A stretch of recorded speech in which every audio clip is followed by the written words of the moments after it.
October 1875. The buck stood frozen on the ridgeline, its breath misting in the cold morning air of Pike's Ridge, Colorado. Matthew Crowder raised his Sharps rifle, steadied his breathing, and squeezed the trigger. The shot cracked across the valley, echoing between granite walls. The buck dropped. A clean kill at 300 yards. Matthew rose from his position, brushing pine needles from his buckskins. 7 years in these mountains had honed his skills to a razor's edge.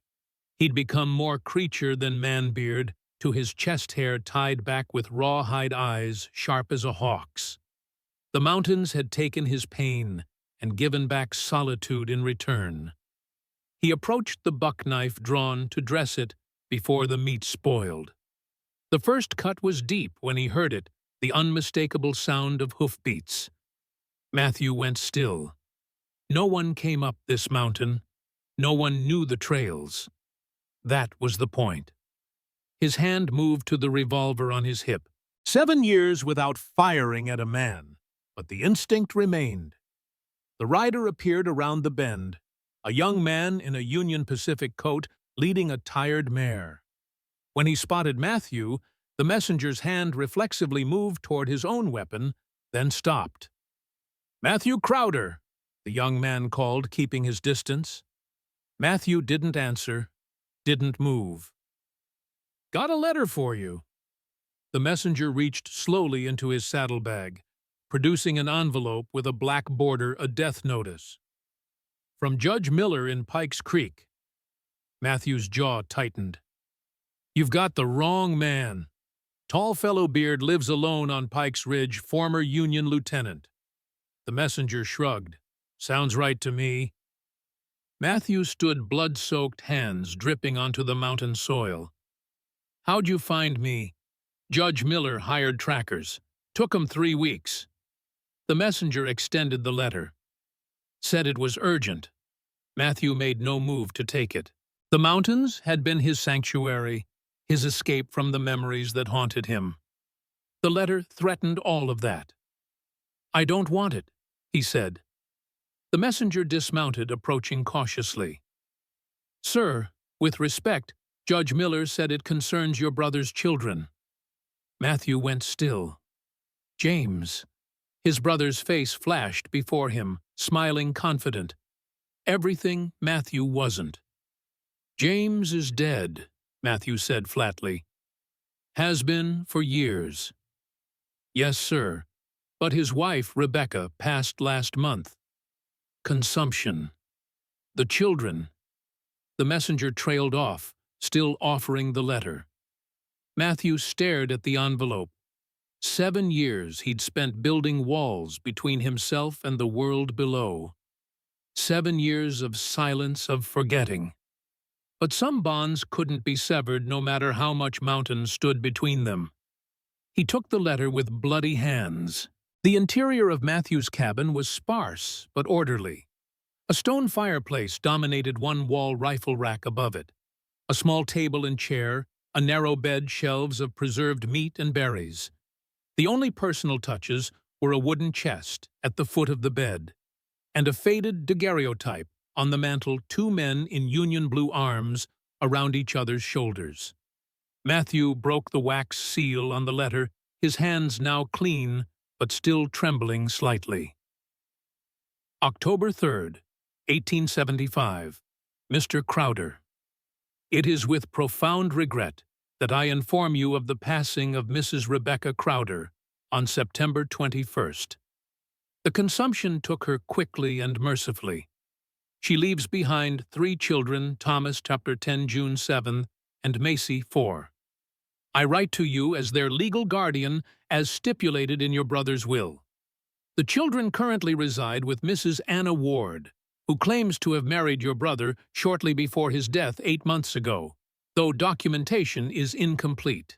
There is also the matter of your brother's property, 320 acres, including mineral rights that have attracted considerable interest.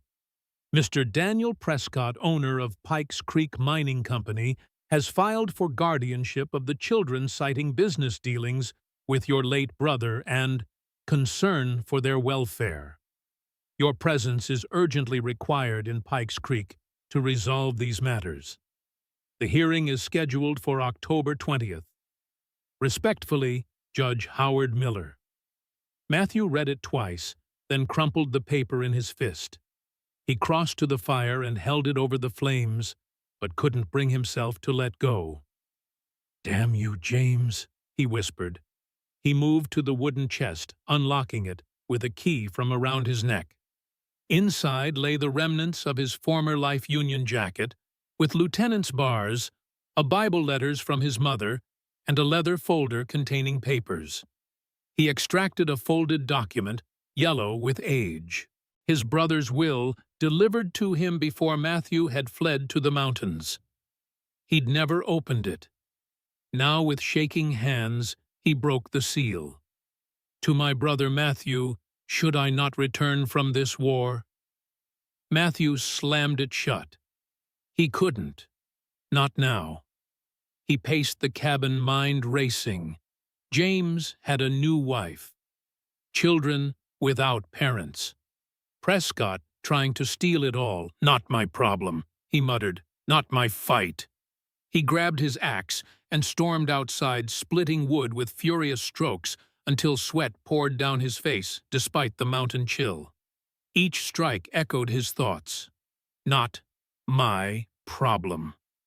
But as darkness fell, Matthew found himself still sitting on the chopping block, staring at the folded will in his hands. Finally, he opened it, fully reading, by the last light of day. "To my brother Matthew, should I not return from this war, I leave to you guardianship of my children and stewardship of our family land. The 320 acres passed down from our father contains more value than appears to the eye. The enclosed map shows what I've discovered enough to secure our family's future for generations. I know you carry burdens I cannot see. I know the war has marked us both. But remember what Father taught us: honor, family, land. These are what remain when all else falls away." Your loving brother James Matthew unfolded the small map tucked within the will. It showed the Crowder property with markings in James's neat hand, a vein of gold running beneath the eastern ridge. Inside the envelope was one more item, his brother's captain's insignia engraved on the back: honor, family, land. Matthew closed his eyes, memories washing over him like a flood. Gettysburg, 1863. The smell of gunpowder and blood. James lying on a field hospital cot, gripping Matthew's hand. "If I don't make it, promise me you'll go home. Take care of my family. Keep our land safe." "You'll make it," Matthew had insisted. "We both will." But only one Crowder brother had kept that promise. James recovered from his wounds, returned to the fight.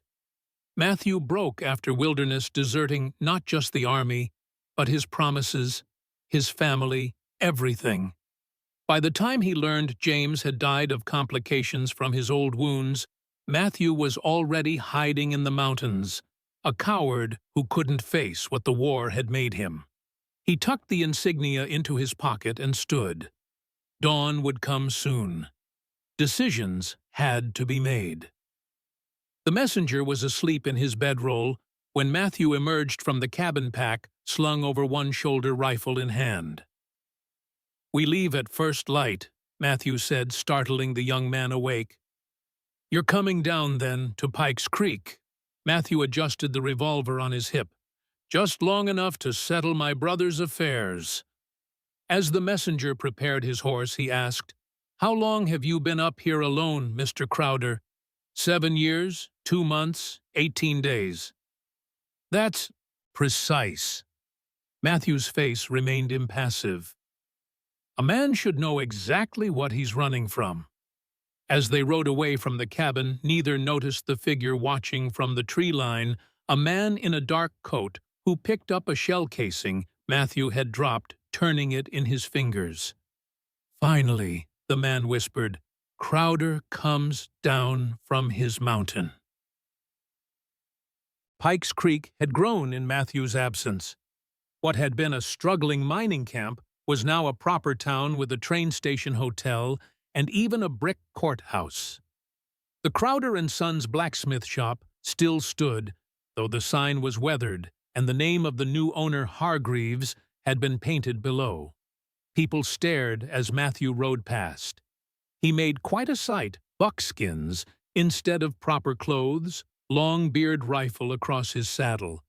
A mountain man returning to civilization. "Matthew Crowder," a voice called. "Lord above, I thought you'd died up in them mountains." An elderly woman stood in the doorway of the general store wiping her hands on her apron. "Mrs. Tillman," Matthew nodded recognition, slow in coming. "7 years without a word. Your poor brother waited for you, you know. Every day looking up at that mountain." Matthew's jaw tightened. "I need to see Judge Miller." "Courthouse." She pointed down the street. "You're late, boy. Too late for a lot of things." The courthouse was new, but built in the same Greek revival style as those back east columns' portico, a statement that civilization had reached the frontier. Inside, a clerk directed Matthew to Judge Miller's chambers. The judge was older than Matthew remembered, at least 65 now, with a shock of white hair and wire spectacles. He looked up from his desk, surprise crossing his features. "Matthew Crowder, you got my letter." "Yesterday." Matthew remained standing, hat in hand. "What's this about my brother's children?" Judge Miller removed his spectacles. "Sit down, son. This is complicated." Matthew reluctantly took a seat. "Your brother James died 8 months ago, complications from his war wound, they say.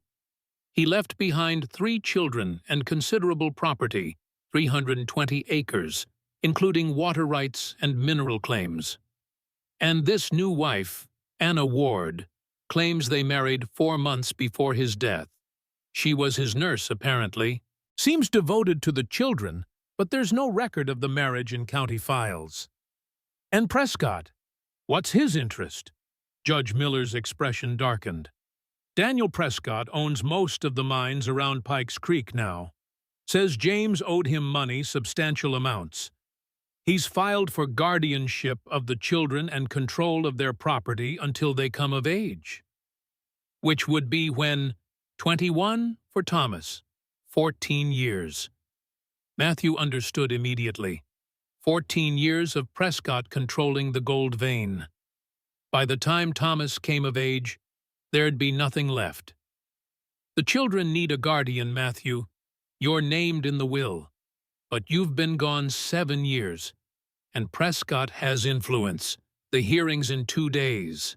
Matthew stood. "I need to see them. The children.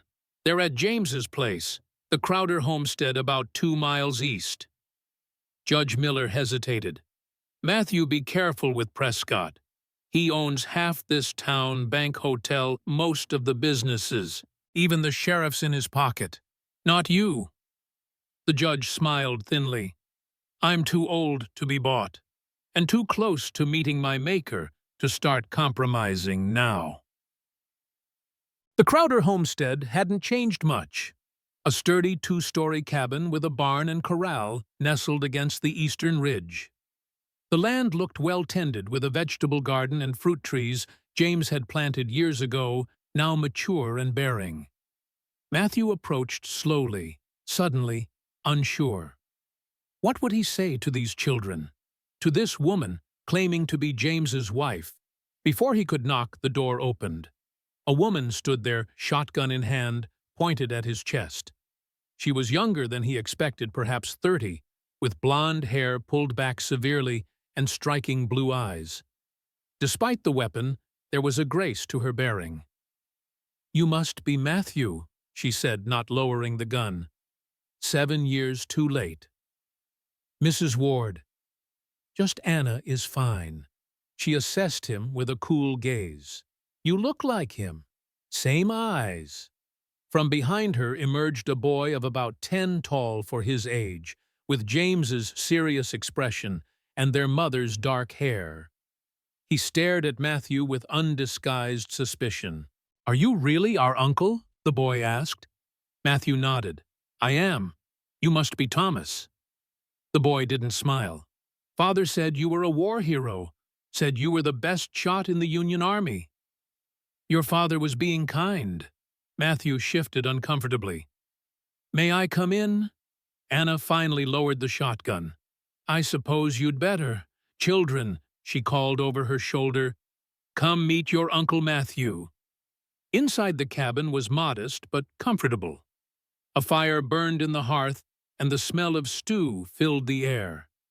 Two more children appeared, a solemn girl of 7 with braided hair, who clutched a notebook to her chest, and a small red-headed girl of 4, who hid behind Anna's skirts. "This is June," Anna said, gesturing to the older girl.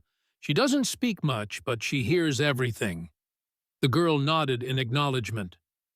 "And this," Anna continued gently, bringing the smallest child forward, "is Macy." The little girl stared up at Matthew with wide eyes.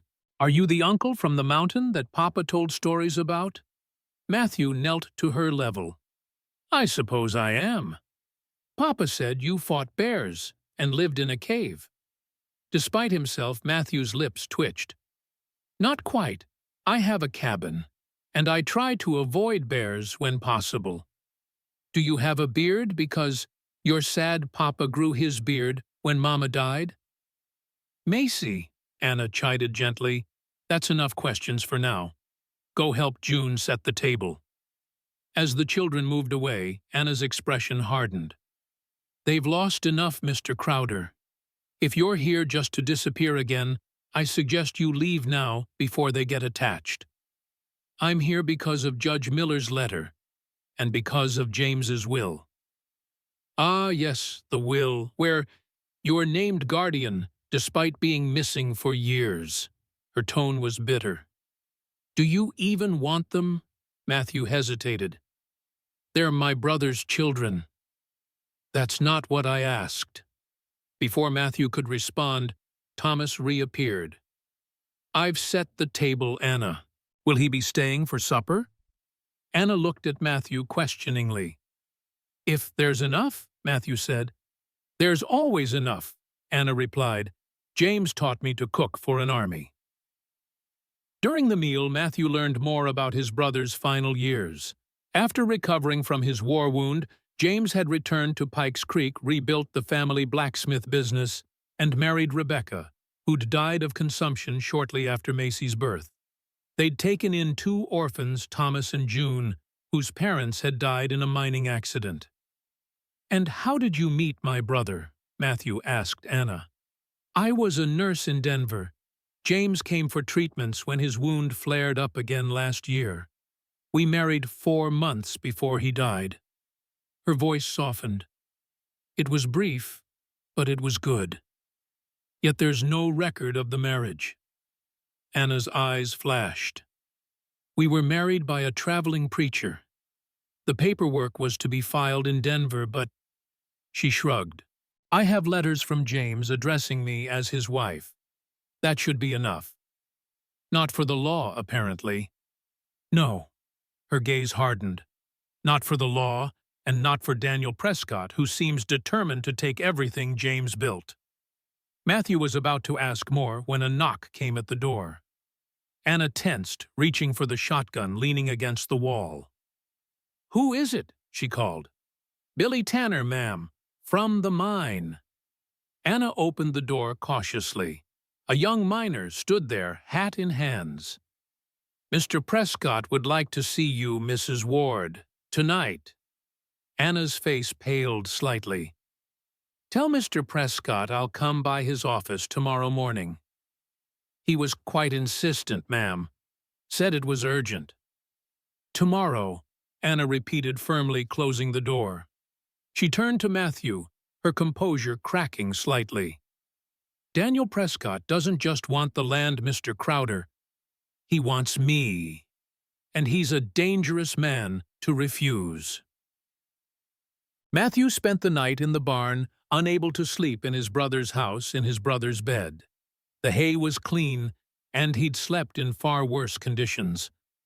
He was awakened before dawn by the barn door creaking open. Instinctively, his hand went to the revolver beside him. "It's just me," came a boy's voice. Thomas stood in the doorway, silhouetted against the gray dawn. Matthew sat up. "You're up early." Thomas approached, and Matthew saw he was holding something Matthew's rifle, which he'd left leaning against the wall. "This is a Sharps model 1859, the boy said. "Father had one too, said it was the most accurate rifle ever made." "Your father was right," Matthew said cautiously. "That's a loaded weapon, Thomas." "I know." The boy examined the rifle with surprising competence. "Father taught me how to handle guns. Said a man should know how to protect his family." Matthew stood slowly. "May I have it back?" Thomas handed it over without hesitation. "I needed to see if you knew what you were doing, if you could protect us." "From Prescott," Thomas nodded grimly.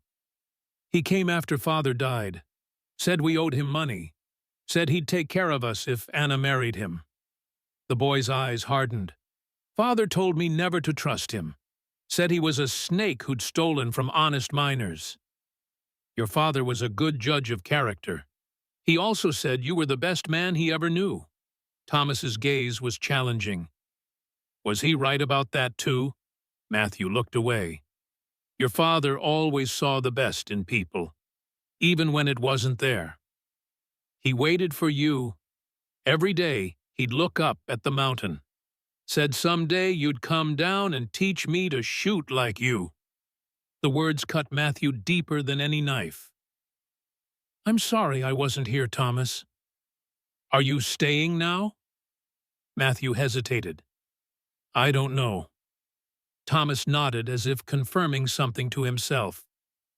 "That's what I thought." He turned to leave, then stopped. "We're going to Father's grave this morning. You should come." The cemetery lay on a gentle hill overlooking the town. Two fresh graves stood side by side, James and Rebecca Crowder. Matthew knelt between them, removing his hat. Thomas stood beside him, straight-backed and solemn. "I come every Sunday. Tell them how we're doing." Matthew traced his brother's name on the simple marker. For the first time in years, he felt tears threatening. "I should have been here." "Yes," Thomas said simply. "You should have."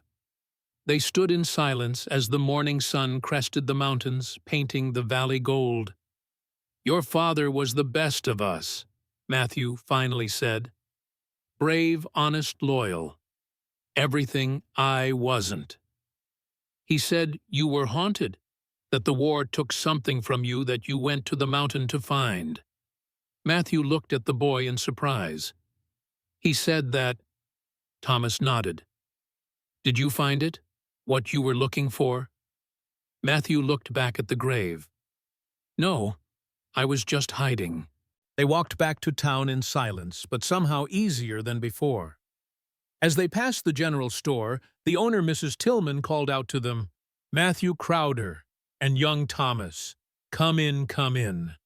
Inside, she fussed over them both. "Lord Matthew, you need proper clothes. Can't go around looking like a mountain man if you're staying." "I'm not sure I am staying, Mrs. Tillman." "Nonsense. Those children need you." She began pulling items from shelves, shirts, pants, socks. "And you need a shave and a haircut before the hearing." "How does everyone know about the hearing?" Mrs. Tillman snorted. "Small town. And Prescott's been talking about it for weeks, how he'll be taking care of poor James's orphans." She lowered her voice. "Be careful, Matthew. Prescott's not just after the land. Word is there's gold on the Crowder property, and Anna's already refused him twice." As they left the store with supplies, a well-dressed man blocked their path. He was perhaps 45, with a neatly trimmed beard and expensive suit. A gold watch chain gleamed across his vest. "Matthew Crowder," the man said, extending his hand. "Daniel Prescott. I'd heard rumors you'd come down from your mountain." Matthew didn't take the offered hand. "Prescott." Prescott smiled thinly, lowering his hand. "Such hostility. And here I thought we might discuss your brother's affairs like gentlemen." "There's nothing to discuss. James left his children and property to me." "Ah, but there's the matter of his debts. Substantial debts, I'm afraid. Your brother borrowed heavily to expand his operations." "What operations?" Prescott's eyebrows rose. "You don't know James was developing a mine on your family property. Quite promising, from what I understand." He glanced at Thomas. "The boy looks like him, doesn't he? Same stubborn jaw." His tone hardened slightly. "Let's hope he doesn't share his father's unrealistic expectations." "Is that a threat, Prescott?" "Not at all. Merely an observation." Prescott tipped his hat. "I look forward to seeing you at the hearing, Crowder. I'm sure Judge Miller will make the right decision for the children's future." As Prescott walked away, Thomas spoke quietly. "I don't like him." "Smart boy," Matthew replied. When they returned to the homestead, they found the front door standing open. Inside, Anna was picking up broken dishes while June huddled with Macy in the corner. "What happened?" Matthew demanded. Anna straightened her face tight with anger. "Someone was here. They went through everything, James's papers, the deed box, even the children's rooms. Prescott's men? Who else?" She held up a sheet of paper. "They left this." Matthew took it, reading the crude message, "The map or the land? Your choice, Crowder." "What map?" Anna asked. Matthew exchanged glances with Thomas. "I think I know." That night, after the children were asleep, Matthew and Anna sat at the kitchen table speaking in low voices. A single oil lamp cast their shadows long against the cabin walls. "James sent me a map," Matthew explained, unfolding the yellowed paper. "With his will, before I left." Anna studied it, her finger tracing the thin line marking the gold vein. "So it's true. James found gold." "Apparently, though he never mentioned it in his letters." "What few letters you answered," Anna said pointedly. Then, seeing Matthew's expression, she softened. "I'm sorry. That wasn't fair." "It was fair enough." Matthew studied the map more closely. "The vein runs under the eastern ridge far from the main creek where most miners would look. James was clever. He wanted to protect it, for the children." Anna looked up, her blue eyes catching the lamplight. "He began working it secretly, just enough to pay off debts and keep the family comfortable. But Prescott suspected. He kept raising James's equipment costs, charging processing fees for the ore. James refused to sell the land, so—" She trailed off, looking away. "You think Prescott had something to do with my brother's death?" Matthew asked quietly. Anna's hands trembled slightly. James's wound had healed years ago. Then, suddenly, it flared up after he argued with Prescott. He died within a month. "That's a serious accusation." "I was a nurse, Mr. Crowder. I've seen men die from old wounds. It doesn't happen like that." She stared into the lamp flame. "But I can't prove anything. And in this town, suspicions against Daniel Prescott might as well be whispered to the wind." Matthew folded the map. "Why did Prescott want you to marry him? Surely not for love." Anna's laugh was bitter. "Love, no control. If he married James's widow, he could claim guardianship of the children, control the property until they came of age." She met Matthew's gaze evenly. "I would rather die than let that happen." "Yet you married my brother after knowing him only a few months." A flash of anger crossed her face. You think I married James for his property, for his gold? I don't know what to think. You appear out of nowhere, marry my dying brother, then stay to raise his children, children who aren't even yours by blood." Anna stood abruptly. "I loved your brother, Mr. Crowder. Perhaps not with the passion of youth, but with the understanding that comes from seeing a good man suffering. He was kind to me when few were." Her voice caught. "And those children I've wiped their tears, tended their fevers, held them through nightmares. Blood or not, they are mine now." Matthew studied her, the proud tilt of her chin, the fierce protectiveness in her eyes. Whatever her initial motives, her love for the children was genuine. "I'm sorry," he said finally. "I'm not good at trust." "Neither am I." She sat back down. "But we need to trust each other now for their sake." Matthew nodded slowly. "Prescott will keep coming. The map, the land, the gold, he won't stop." "What will you do?" Matthew hesitated. The mountain called to him its silence, its simplicity. He could return there, leave all this behind. But James's voice echoed in his mind. Honor, family, land. "I don't know how to be what they need," he admitted. "I'm no father." Anna studied him. "Then learn. Thomas needs a man to show him how to be strong without being hard. June needs patience. She hasn't spoken more than a dozen words since her parents died. And Macy," her expression softened, "Macy just needs someone who won't leave." "And what do you need, Mrs. Ward?" She looked surprised by the question.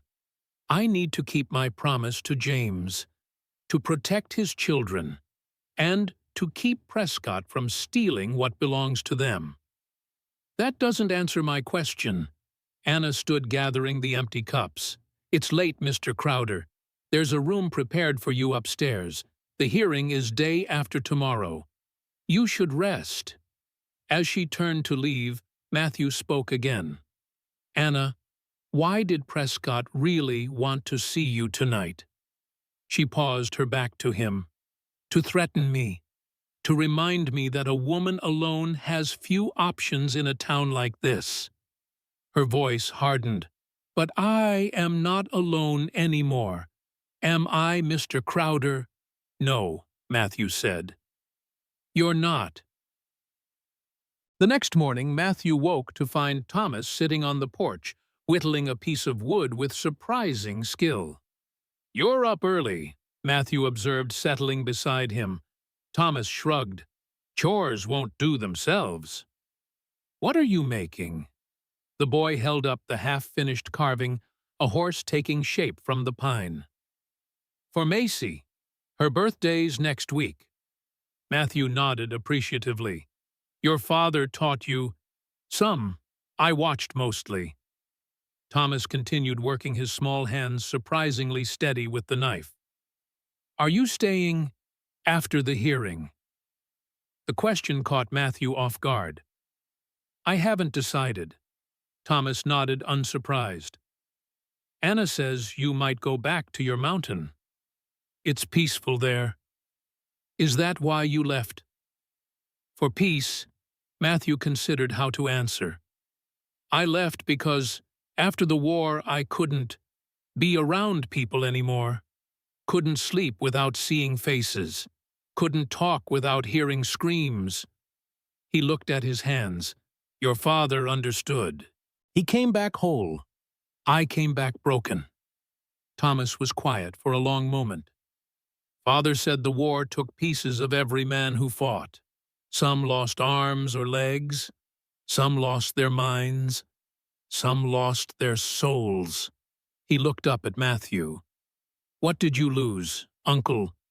Matthew met the boy's steady gaze. "My courage, I think." "But you're not afraid of Prescott."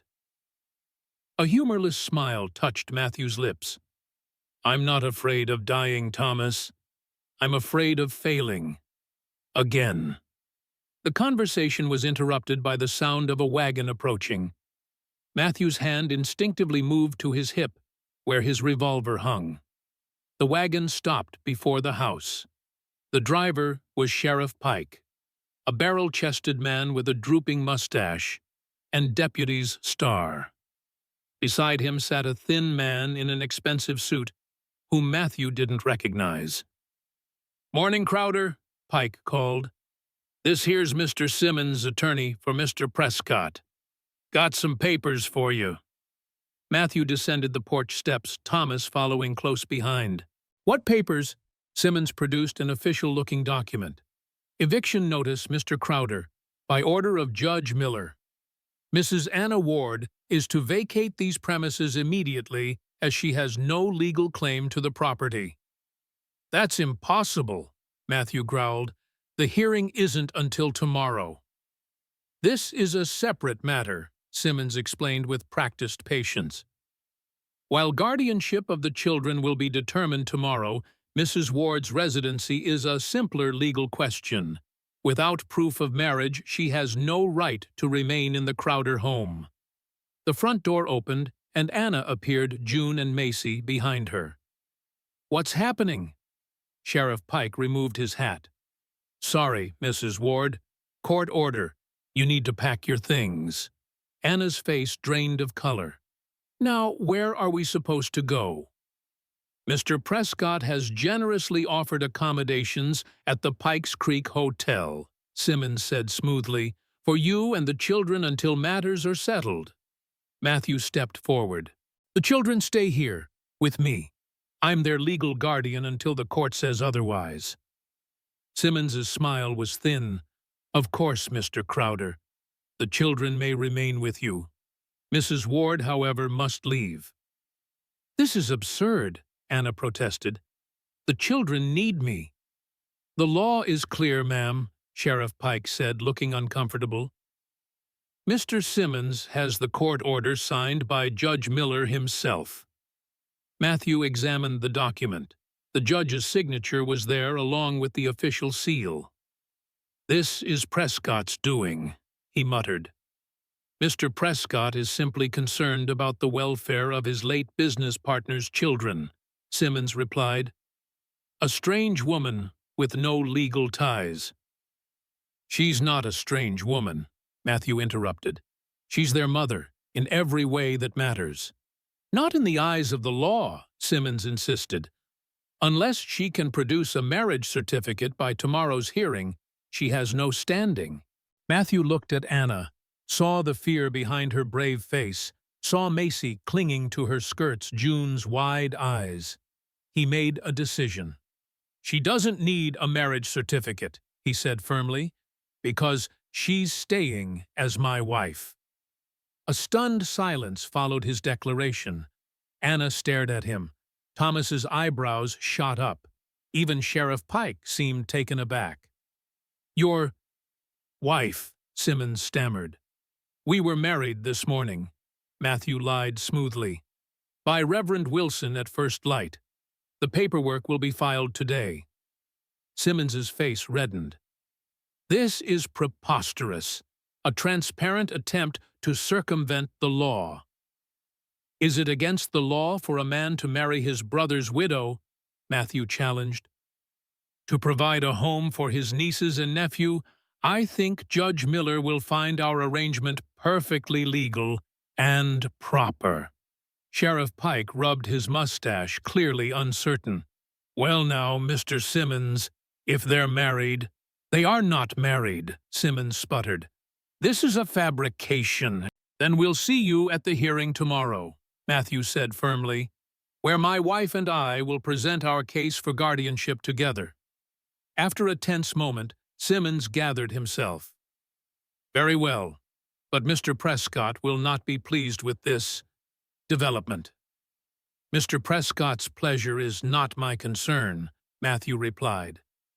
As the wagon departed, Anna turned to Matthew, her expression unreadable. "Your wife—" "It was the first solution that came to mind. You do realize we'd actually have to get married for that to work." Her tone was incredulous. Today, yes. Just like that, a marriage of convenience to thwart Prescott. Matthew met her gaze steadily. Those children need both of us. This is the simplest way to ensure that happens. Anna shook her head in disbelief. You're as impulsive as your brother. Is that a yes? She studied him for a long moment. I need to think. Inside, while Anna spoke with the children, Matthew paced the kitchen. What had he done? Proposed marriage to a woman he barely knew, committed himself to a family, to responsibilities he'd spent years running from. But watching Prescott's schemes unfold, seeing the fear in the children's eyes, something had broken loose inside him. The protective instinct he thought long dead had flared to life. The back door opened and Thomas entered, his expression serious.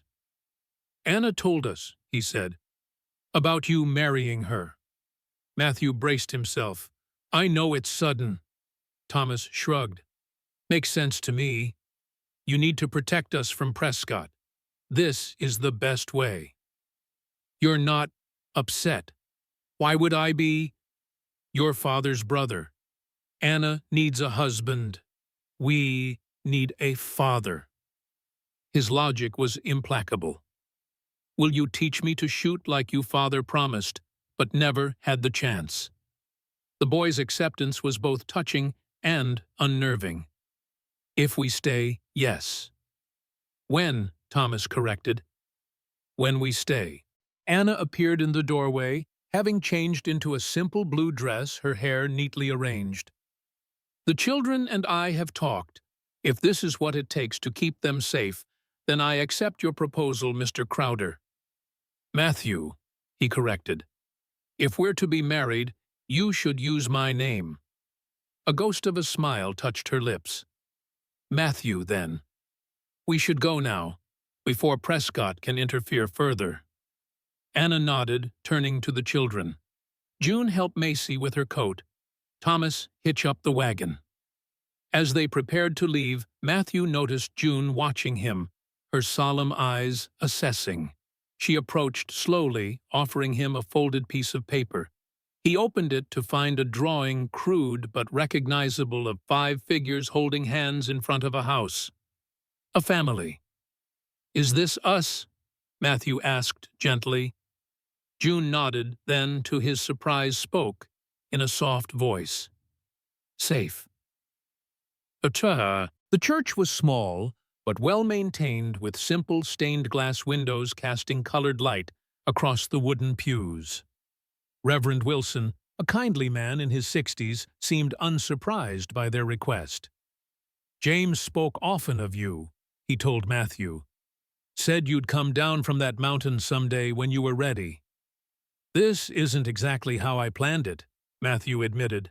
The Reverend smiled. The Lord works in mysterious ways, son. The ceremony was brief and without flourish. Thomas stood as witness, proudly holding his father's Bible. June and Macy watched wide-eyed as Matthew and Anna exchanged simple vows. No rings were exchanged. There had been no time to purchase them. By the authority vested in me, I now pronounce you husband and wife, Reverend Wilson concluded. You may kiss your bride. Matthew hesitated suddenly, awkward. Anna solved the dilemma by leaning forward and placing a chaste kiss on his cheek. That will do for now, she whispered. Macy clapped her hands in delight. Does this mean we call you Pa now? Matthew froze, unprepared for the question. Anna answered smoothly, We'll figure that out as we go, sweetheart. As they signed the marriage certificate, Reverend Wilson lowered his voice. Prescott's been asking questions about you, Matthew. About your time away. Be careful. What kind of questions? About your state of mind, whether you're fit to raise children. The Reverend's expression was grave. He's building a case against you. Matthew's jaw tightened. Let him try. They left the church to find a small crowd had gathered outside townsfolk curious about the sudden wedding. Among them stood Mrs. Tillman, beaming. "I knew you'd do right by those children," she declared, embracing Anna. And high time someone stood up to Daniel Prescott. Others offered congratulations, though some faces remained reserved, wary.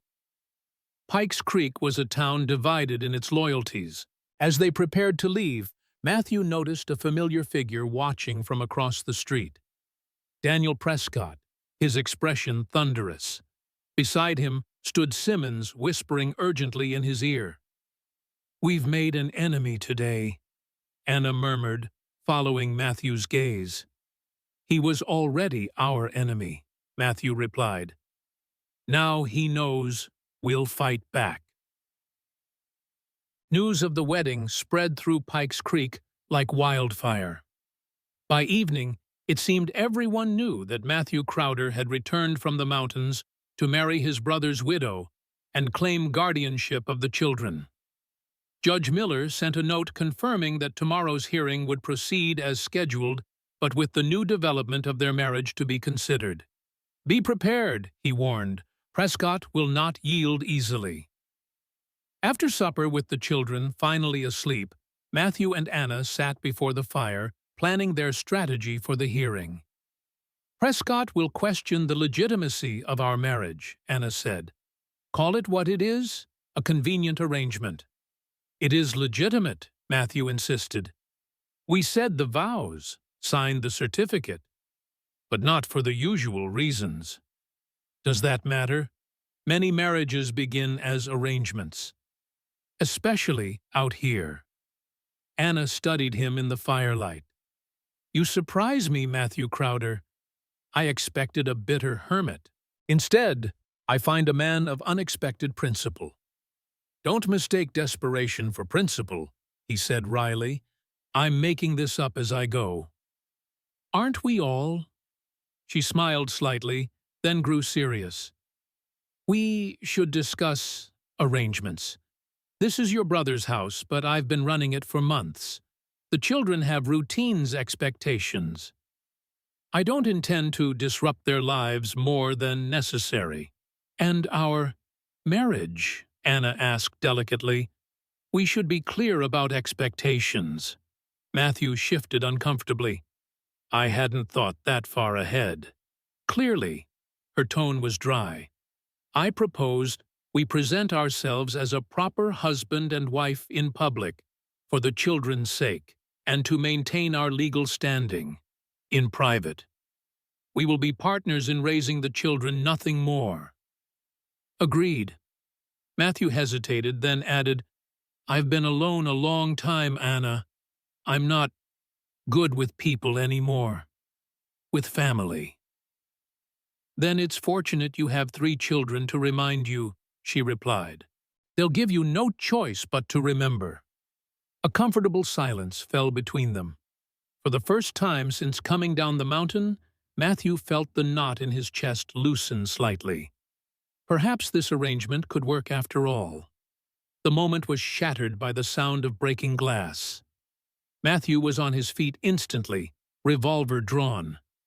Anna grabbed the shotgun from above the fireplace. "Stay here," Matthew ordered, moving cautiously toward the front of the house.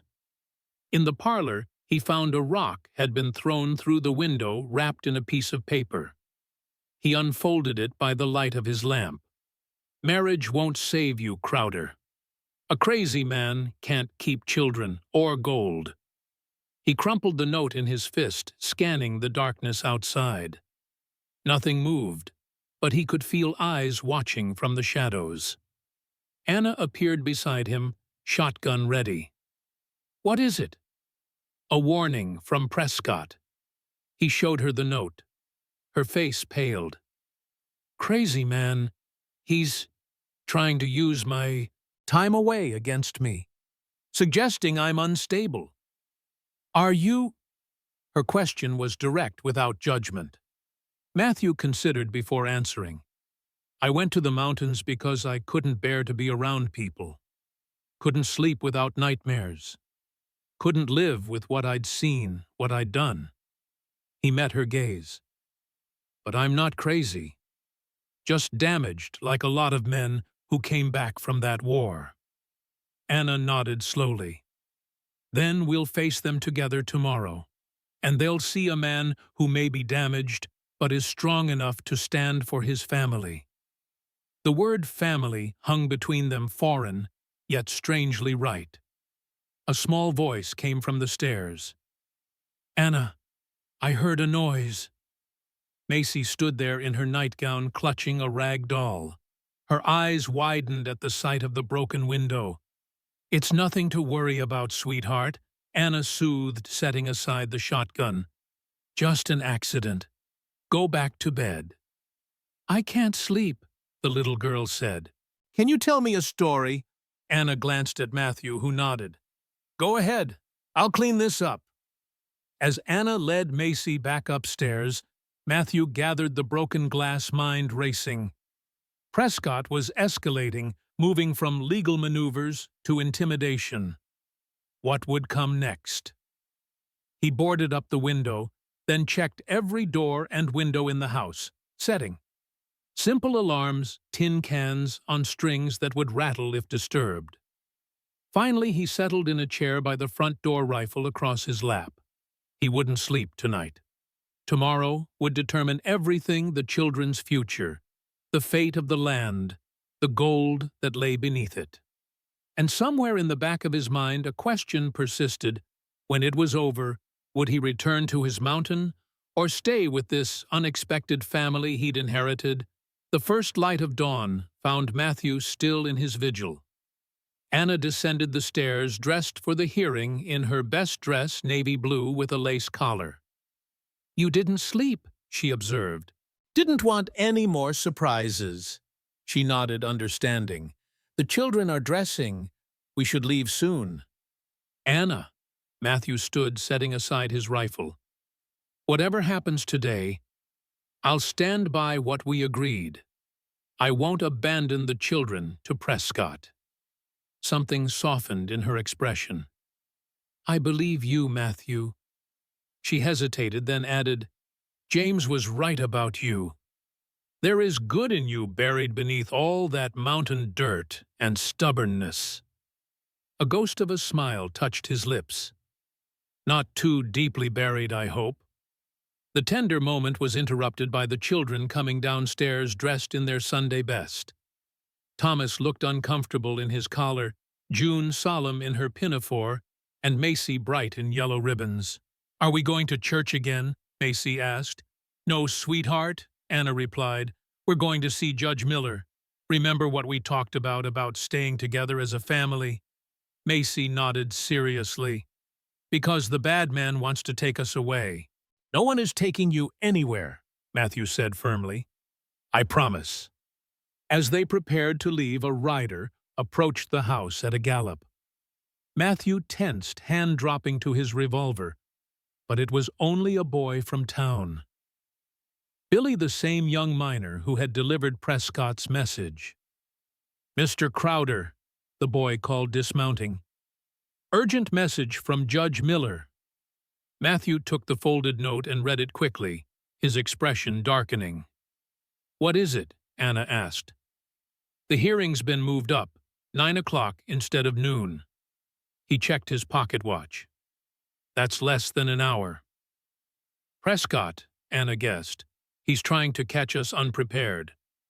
It won't work, Matthew said grimly. We'll be ready.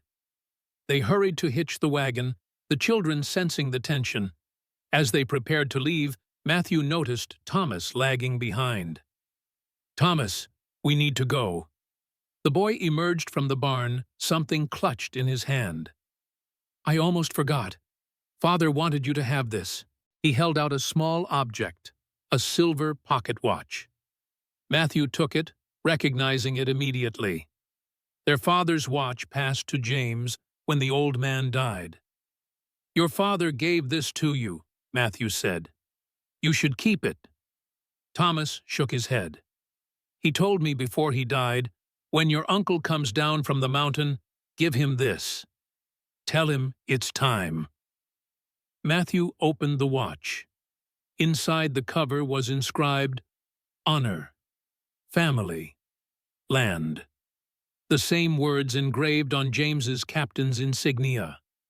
The Crowder family creed. "Thank you, Thomas," Matthew said, his voice rough with emotion. He tucked the watch into his vest pocket. "Your father was right. It is time." As they rode toward town, the mountains loomed behind them, silent sentinels watching as Matthew Crowder, the man who had fled to their heights, now descended to fight for what his brother had left behind. The courthouse was crowded when they arrived, the benches filled with townspeople eager to witness the drama. At the front of the room, Judge Miller sat behind his bench, looking grave. To one side sat Daniel Prescott with his attorney Simmons, both in expensive suits, expressions confident. As Matthew and Anna entered with the children, a hush fell over the room. They made their way to the empty table on the left side of the courtroom. "All rise," the clerk announced. "This hearing is now in session, the Honorable Judge Howard Miller, presiding in the matter of guardianship for the minor children of James Crowder, deceased." Judge Miller surveyed the room, his gaze lingering on Matthew and Anna. "I see we have some new developments since this hearing was scheduled. Mr. Simmons, you may present your client's case." Simmons rose smoothly. "Your Honor, my client, Mr. Daniel Prescott, seeks guardianship of the Crowder children based on his close business relationship with the late James Crowder, who owed my client considerable sums. Mr. Prescott is willing to forgive these debts in exchange for guardianship and management of the children's inheritance until they come of age." "And what evidence do you have of these debts?" Judge Miller asked. Simmons produced several documents. Promissory notes signed by James Crowder totaling over $5,000 for equipment and processing services. The amount drew murmurs from the crowd. It was a small fortune in Pikes Creek. "Furthermore," Simmons continued, "we challenge the fitness of Matthew Crowder as guardian. Mr. Crowder abandoned his family 7 years ago, living as a hermit in the mountains, suffering from what many believe to be war melancholia and possible derangement." More murmurs, some sympathetic, others condemning. "And we also challenge the validity of his hasty marriage to Mrs. Ward, clearly arranged solely to circumvent your previous ruling regarding her residency." Judge Miller nodded thoughtfully. "Serious allegations. Mr. Crowder, do you have representation?" Matthew stood. "No, Your Honor, just myself and the truth." "Very well. Present your case." Matthew approached the bench, keenly aware of every eye upon him. "Your Honor, I won't deny I left Pikes Creek after the war. I was broken in ways that aren't visible. Many veterans are." He looked around the courtroom, noting several men nodding in understanding. "But I never abandoned my brother or his family. We corresponded, and before his death, James named me guardian of his children in his will." He produced the document. "As for my marriage to Anna, it may be sudden, but it's genuine. We both love these children and want to protect them." "And the debts?" Judge Miller asked. "Can you address those?" Matthew hesitated. This was dangerous territory. If he revealed the gold vein, Prescott would have even more reason to pursue the land.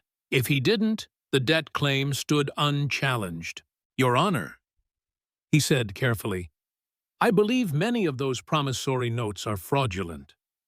My brother mentioned Prescott's unfair business practices in his letters, and I have reason to believe Prescott may have been involved in my brother's death." Gasps filled the courtroom. Prescott shot to his feet. "This is slander outrageous. Order." Judge Miller banged his gavel. "Mr. Crowder, that's a serious accusation without evidence." "I have evidence, Your Honor," came a new voice from the back of the courtroom.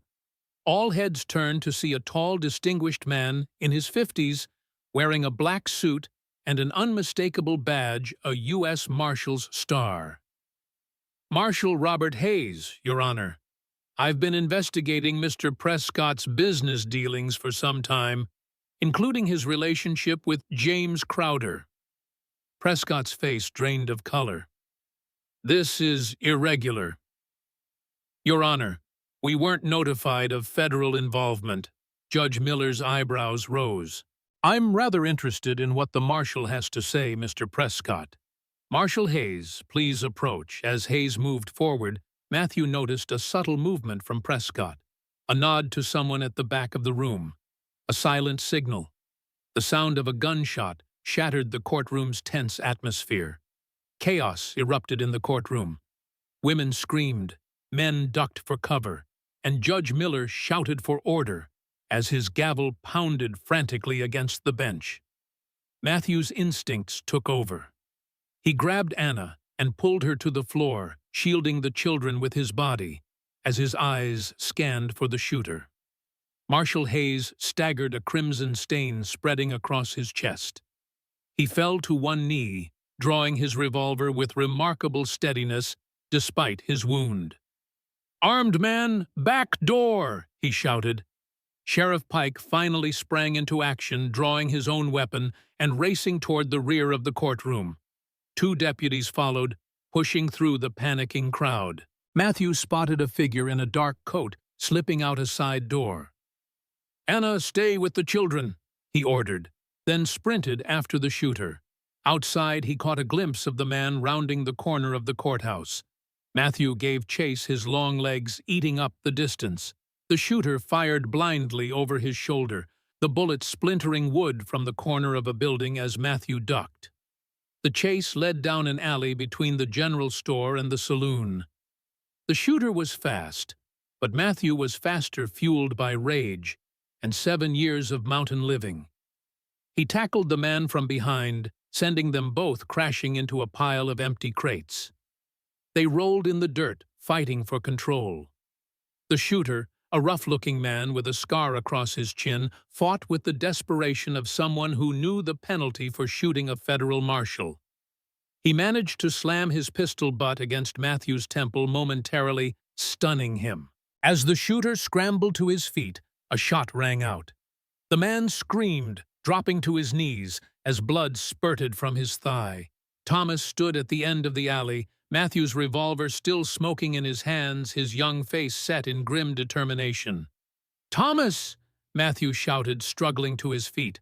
"What are you doing?" "Helping," the boy replied simply. Matthew quickly disarmed the wounded shooter, using the man's own belt to bind his hands. "Where did you learn to shoot like that?" Thomas's expression was unreadable. "Father showed me, before." Before Matthew could respond, Sheriff Pike and his deputies arrived, taking custody of the shooter. "Ellis Jenkins," Pike said, recognizing the man. "One of Prescott's miners." "He shot the marshal," Matthew said. "On Prescott's orders, I'd wager." Pike's face darkened. "That's a serious accusation, Crowder. Take a look at the courthouse. I think you'll find Prescott gone." Matthew was right. By the time they returned to the courthouse, Prescott had vanished. Marshal Hayes had been moved to Doc Wilson's office across the street, where the physician was treating his wound. Anna rushed to Matthew, inspecting the bloody gash on his temple. "You're hurt." "It's nothing," he assured her, then turned to Thomas. "You shouldn't have followed me. That was dangerous." "I knew you'd need help," Thomas replied stubbornly. Matthew wanted to scold the boy, but found he couldn't, not when Thomas had likely saved his life. Instead, he placed a hand on the boy's shoulder. "Thank you, but don't ever do that again without my permission." Judge Miller had managed to restore some semblance of order to the courtroom. "In light of these extraordinary events," he announced, "this hearing is postponed until tomorrow. Mr. Crowder, I suggest you check on Marshal Hayes. He was asking for you." At the doctor's office, they found Hayes conscious but pale, his chest bandaged. The bullet had struck him in the shoulder, missing vital organs. "Crowder," Hayes rasped when Matthew entered. Knew Prescott would try something, too arrogant to let the law take its course. "You knew he'd make a move," Hayes nodded weakly. "Been building a case against him for months. Witness intimidation claim, jumping fraud. Your brother was helping me." Matthew felt a cold certainty settle in his gut. "So that's why James died." "Most likely." Hayes grimaced in pain. "James sent documents to my office in Denver. Proof of Prescott's schemes. I was coming to tell you when—" He gestured to his wound. "What kind of documents? Ledgers? False claims? Evidence Prescott was swindling minors, forging documents?" Hayes coughed. "There's more. Your brother suspected someone was poisoning him. Wrote to me about it a week before he died." Anna gasped softly behind Matthew. "I knew it," she whispered. Hayes struggled to sit up. "Prescott will run. He'll know I have enough to hang him now." His eyes locked with Matthew's. "But he'll try to take something with him. Something valuable." "The children," Anna said, her voice tight with fear. "Or the gold," Matthew added. "We need to get back to the homestead." "Now, je me rentis." They rode hard, Matthew and Thomas on horseback, Anna with June and Macy in the wagon. As they crested the rise overlooking the Crowder property, Matthew's worst fears were confirmed. Smoke rose from the barn. 2 riders were visible in the distance, heading toward the eastern ridge, where the gold vein lay. "Prescott," Matthew growled. Anna pulled the wagon to a halt. "The barn's on fire." "You stay with the children," Matthew ordered. "Thomas and I will handle the barn." "And let Prescott escape with the gold, no." Anna's expression was fierce. "I'll handle the barn. You stop Prescott." Matthew hesitated, torn between responsibilities. "Go," Anna insisted. "I've put out fires before." Matthew nodded grimly. "Thomas, stay with Anna and your sisters. But no arguments. They need protection, too." Thomas reluctantly agreed, and Matthew spurred his horse toward the eastern ridge following Prescott's trail. The ridge was steep, with narrow game trails winding through pine and aspen. Matthew pushed his horse as fast as he dared, guided by disturbed earth and broken branches left by Prescott's hasty passage. Near the top, he heard voices. He dismounted, tethered his horse, and proceeded on foot, revolver drawn. Prescott and a companion, Simmons, his attorney, stood before a small cave entrance, partially hidden by brush. Simmons held a lantern, while Prescott examined the rock face. "This must be it," Prescott was saying. "The vein James described. Pure gold just waiting to be taken." "We should hurry," Simmons urged nervously. "Once word spreads about Jenkins shooting the marshal, they'll come looking for us." "Let them look," Prescott replied dismissively. "By then we'll be in Denver with enough gold to start fresh, and if Crowder tries to follow—" He patted the rifle slung across his back. Matthew stepped into the clearing, revolver aimed. "You're trespassing, Prescott." Both men whirled. Prescott's hand moved toward his rifle but stopped when he saw Matthew's steady aim. "Crowder," he spat, "always interfering, just like your brother." "My brother, who you murdered." Prescott's face twisted in a cruel smile. "Prove it. James was a fool. He found gold, but wouldn't exploit it properly. Wouldn't sell to me. Said it belonged to his children's children." His voice dripped with contempt. "All that wealth wasted on sentiment." "Put your hands up. Both of you," Matthew ordered. "You're going back to town to face charges." Simmons raised his hands immediately, but Prescott remained defiant. You won't shoot an unarmed man, Crowder. You're too much like James, too honorable. You're right about one thing, Matthew agreed. I am like my brother, and that's why I won't let you take what belongs to his children. Prescott's eyes narrowed, calculating. Those children could have had everything. Proper schooling, fine clothes, opportunities. I would have given them that. After you stole their birthright, after you murdered their father. Business, Crowder. Just business. Prescott took a small step to the side. Tell me, how's Marshal Hayes? Will he survive to testify? I wonder. Don't move again. Matthew warned, his finger tightening on the trigger. Prescott smiled thinly. You know your new wife is quite beautiful. I offered to marry her after James died. She refused, of course. So proud, so loyal. His smile turned vicious. I wonder if she told you about us, about before.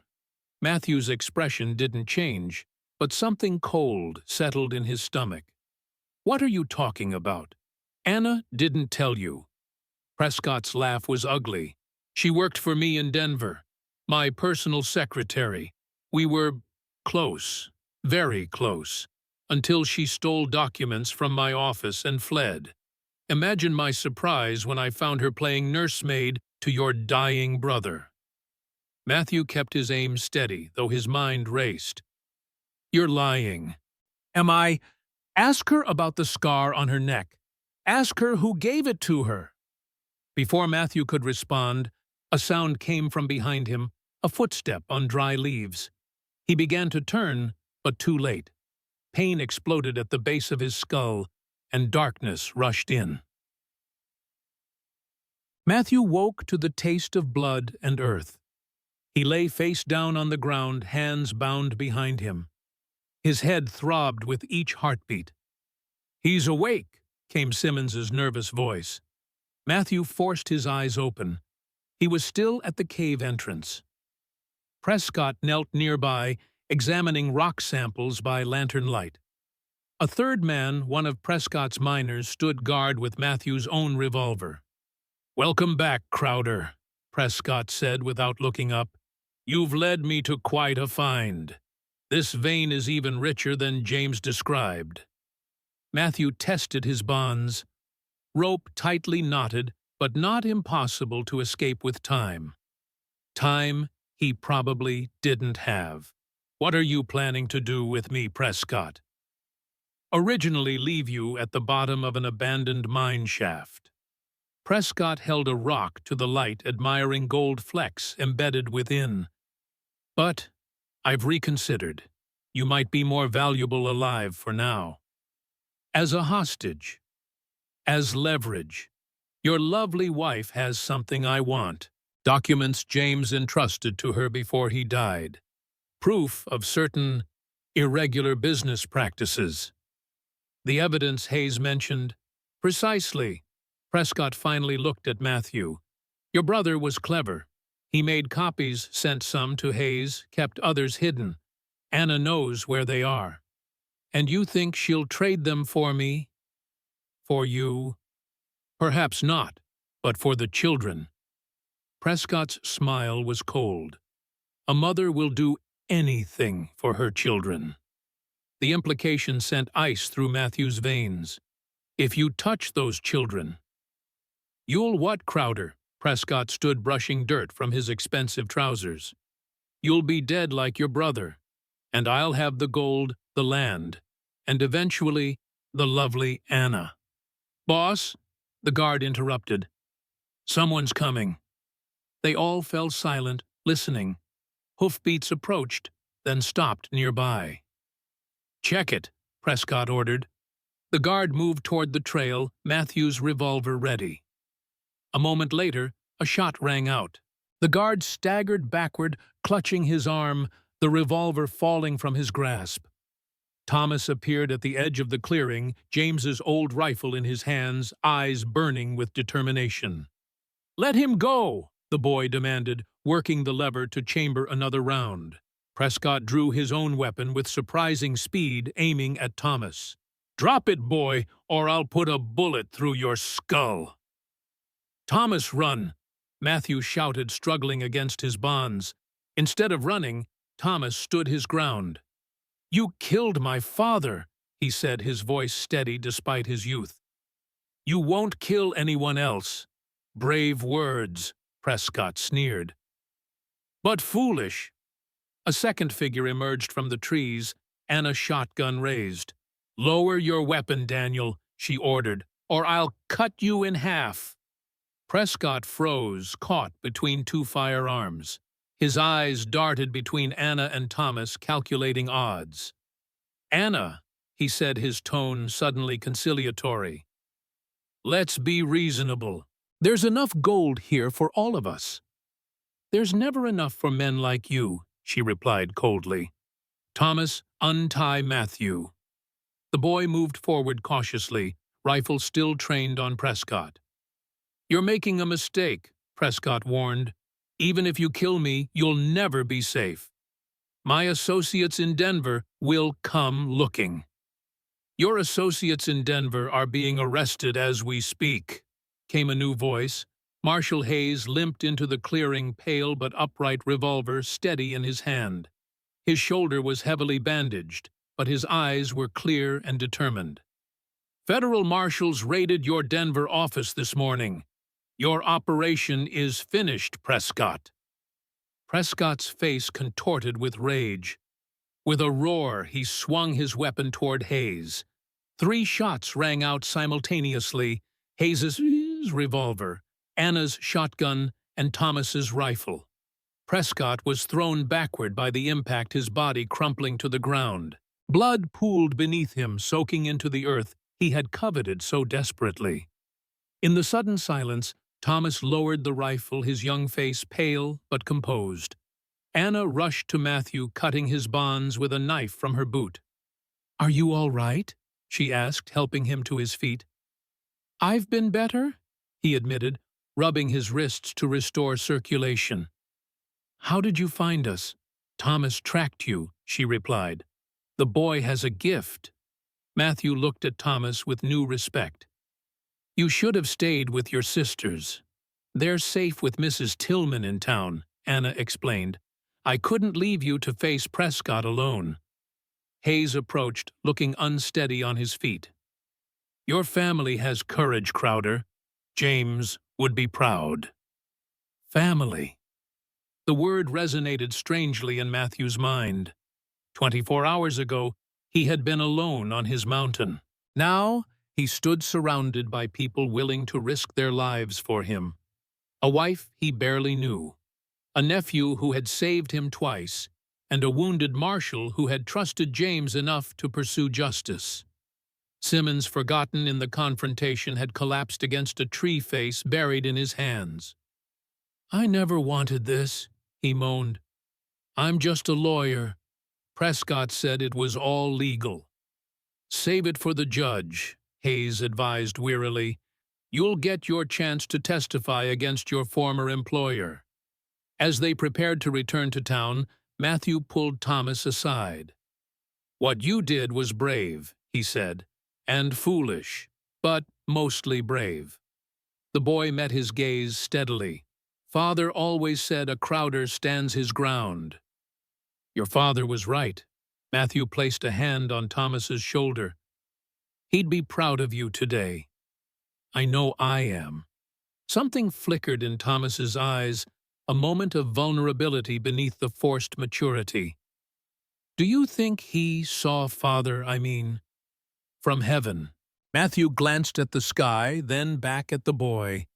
I think James has been watching over all of us. The ride back to town was solemn. Prescott's body was slung over his own horse. Simmons rode with his hands bound, and the wounded guard limped alongside. Hayes, despite protests, insisted on riding under his own power, though his face grew paler with each passing mile. Anna rode beside Matthew, their silence comfortable rather than strained. Finally she spoke. Prescott told you about Denver, didn't he? Matthew nodded. He mentioned you worked for him. Anna's hands tightened on the reins. I was his secretary for 8 months. He was charming at first, powerful, generous. Her voice hardened. Then I discovered how he conducted business, the forged documents, the threats, the accidents that befell those who opposed him. What happened? She touched her neck, where a thin scar ran just below her jaw. I threatened to expose him. He threatened to kill me. When I tried to leave with evidence, she swallowed. He made it clear no one leaves Daniel Prescott. But you escaped. Barely. I fled to Colorado Springs, then Central City, working as a nurse. When James came for treatment, I recognized the Crowder name from Prescott's documents. Your brother had refused to sell his land despite mounting pressure. So you warned him, Anna nodded, and he offered protection in return. Our marriage began as an arrangement, my nursing skills and knowledge of Prescott's operations in exchange for his name and the safety it provided. Her eyes met Matthew's, but it became more. James was a good man, kind, honorable. Like his children, Matthew observed. Yes. A small smile touched her lips. Especially Thomas. He has James's strength, and your stubbornness. My stubbornness. James told me stories about his little brother, how you'd never back down, never surrender, even when outnumbered. She glanced at him. He admired that about you even when it frustrated him. The thought that James had spoken of him with admiration rather than disappointment was strangely comforting. Perhaps his brother had understood more than Matthew gave him credit for. As they approached Pikes Creek, the afternoon sun cast long shadows across the valley. Smoke still rose from the Crowder barn, though the fire had been contained before destroying the structure completely. Word of Prescott's death and the dramatic events at the ridge had spread through town. People lined the street watching in solemn silence as the procession passed. Some nodded respectfully to Matthew. Others looked away, perhaps ashamed of their former allegiance to Prescott. Sheriff Pike met them at the jail, his expression grave. Marshal Hayes, Crowder, I'll take the prisoners from here. Hayes dismounted carefully, handing over Simmons. Sheriff, I believe you have some explaining to do regarding your relationship with Prescott. Pike's face reddened. I never knew he'd go this far. Murder fraud, I thought. He was just a hard businessman. A convenient blindness, Hayes observed coldly. We'll discuss it further when I'm not bleeding through my bandages. At the doctor's office, they found June and Macy waiting with Mrs. Tillman. The girls rushed to Anna, wrapping their arms around her skirts. Are the bad men gone? Macy asked, her small face serious. Anna knelt, embracing both girls. Yes, sweetheart. The bad men are gone. June looked up at Matthew, her solemn eyes assessing. Forever. Matthew nodded. Forever. The little girl considered this, then held out her hand to Matthew. He took it, surprised by the small, warm fingers curling trustingly around his own. Home now, she asked quietly. Matthew glanced at Anna, who watched the interaction with gentle eyes. Yes, he said. Home now. The following days passed in a blur of testimony, legal proceedings, and rebuilding. Simmons, in exchange for leniency, provided detailed evidence of Prescott's crimes, including the systematic poisoning of James Crowder with small doses of arsenic in his medicine. Judge Miller officially recognized Matthew and Anna's guardianship of the children, and their marriage was recorded in the county registry without further challenge. The gold vein, while not as extensive as Prescott had believed, was significant enough to ensure the family's financial security.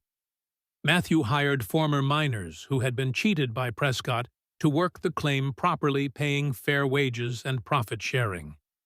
The burned section of the barn was rebuilt with the help of neighbors, many eager to make amends for their silence during Prescott's reign of intimidation. Through it all, Matthew found himself adjusting to family life with surprising ease.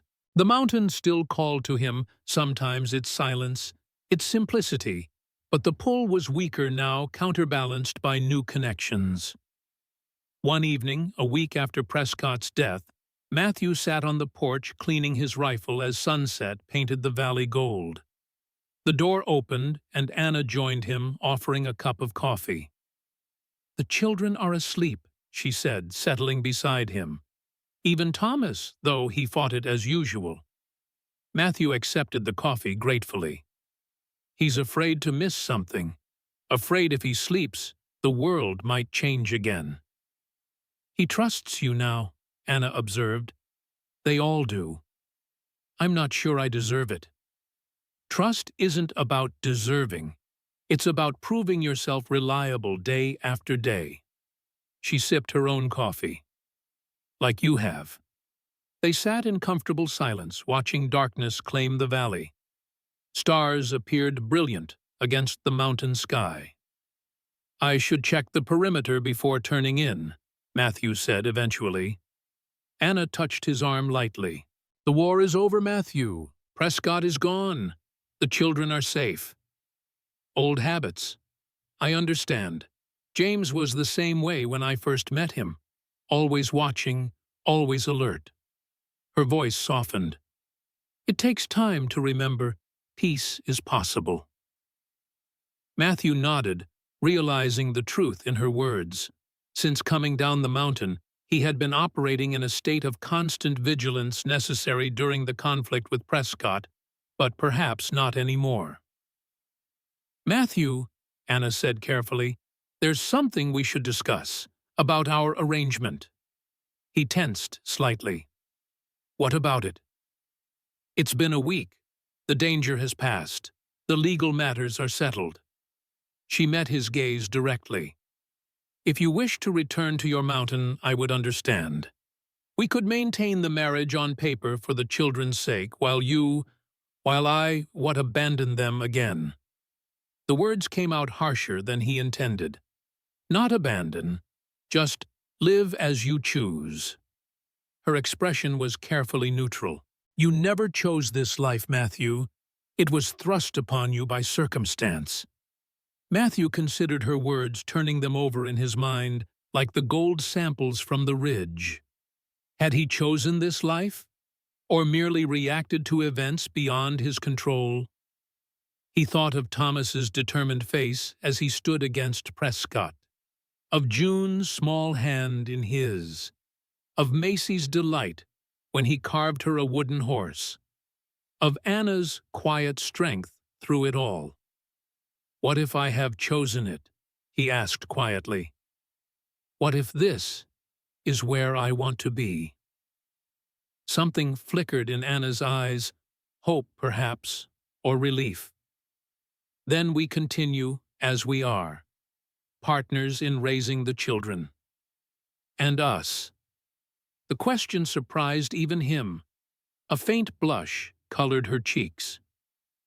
"That would be a different kind of partnership, one that would take time to build." "Time we have now," Matthew observed. Anna smiled a real smile that reached her eyes and softened the worry lines that had marked her face since he'd met her. "Yes." "Time we have." From inside came a small cry, Macy having one of her nightmares. Anna rose immediately, but Matthew touched her arm. "I'll go," he said. "Get some rest." Inside, he found Macy sitting up in bed, tears on her cheeks. "The bad man was chasing me," she whispered. Matthew sat beside her, awkwardly patting her small shoulder. "There are no bad men anymore. You're safe." She looked up at him with James's eyes. "Promise." "I promise." He hesitated, then added, "Would you like me to stay until you fall asleep?" She nodded, lying back down. "Can you tell a story like Papa used to?" Matthew had no experience with bedtime stories, but he found himself speaking anyway. "Once there was a soldier who got lost in the mountains. He told her about a man who forgot how to live among people, who built walls around his heart, who thought he would die alone, and how that man found his way back to a family he never knew he needed. By the time he finished, Macy was asleep, her small hand still clutching his finger. In the doorway, Anna watched unseen, and on his mountain, now visible through the bedroom window, the evening star shone like a beacon calling him home, not to the solitude he had known, but to the family he had found. Morning broke over Pikes Creek with unusual clarity, the air washed clean by overnight rain. Matthew stood on the porch of the Crowder homestead, coffee in hand, watching the eastern ridge turn gold in the early light. The same ridge where Prescott had died a week earlier. A week that had transformed everything.